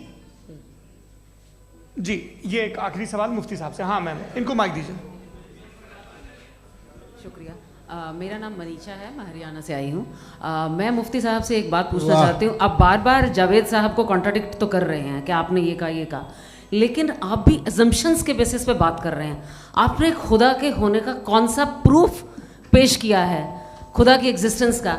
अब इस सवाल को अलग रहने दीजिए, कौन एथीस्ट है कौन नहीं है। और दूसरी बात जो आपने एक छोटी सी कही थी कि ये फ्री विल का इस्तेमाल करता है इंसान अपनी, लेकिन उस फ्री विल का इस्तेमाल में मतलब खुदा ने ये दे दी सबको ये इजाज़त कि वो कितना घिनौनापन और कितने ज़्यादा ख़राब से ख़राब तरीके इस्तेमाल कर सकते हैं। जवाब सुनते जी।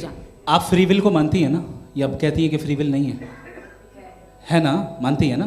तो अब आपके पास इसका कोई एक्सप्लेनेशन नहीं है कि अगर एक इंसान उस फ्री विल का इस्तेमाल करके गलत काम कर रहा है और बच के अच्छी ज़िंदगी गुजार के निकल जा रहा है, उसका कोई रिकम्पेंस नहीं है।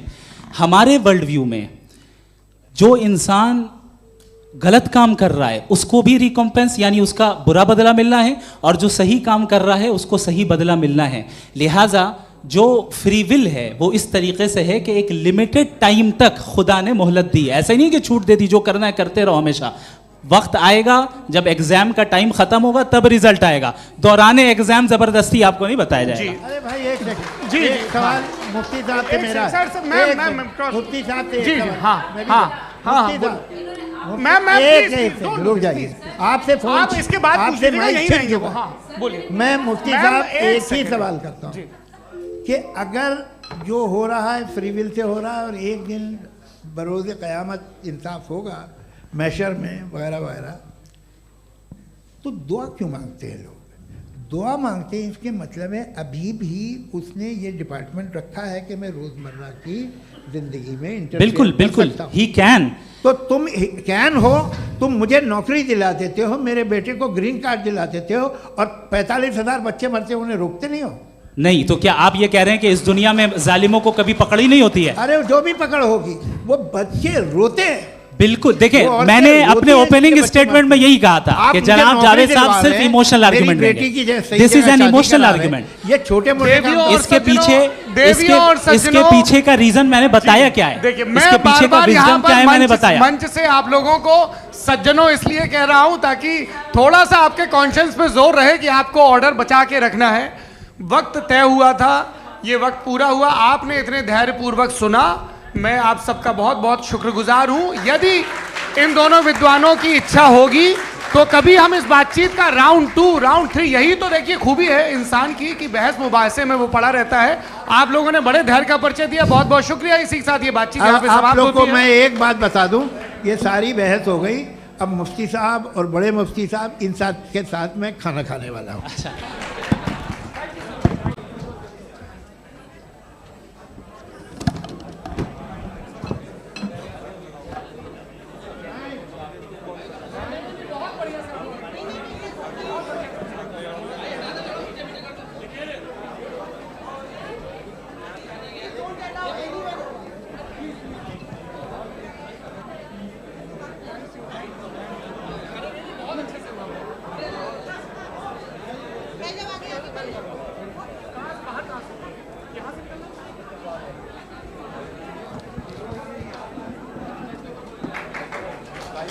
है।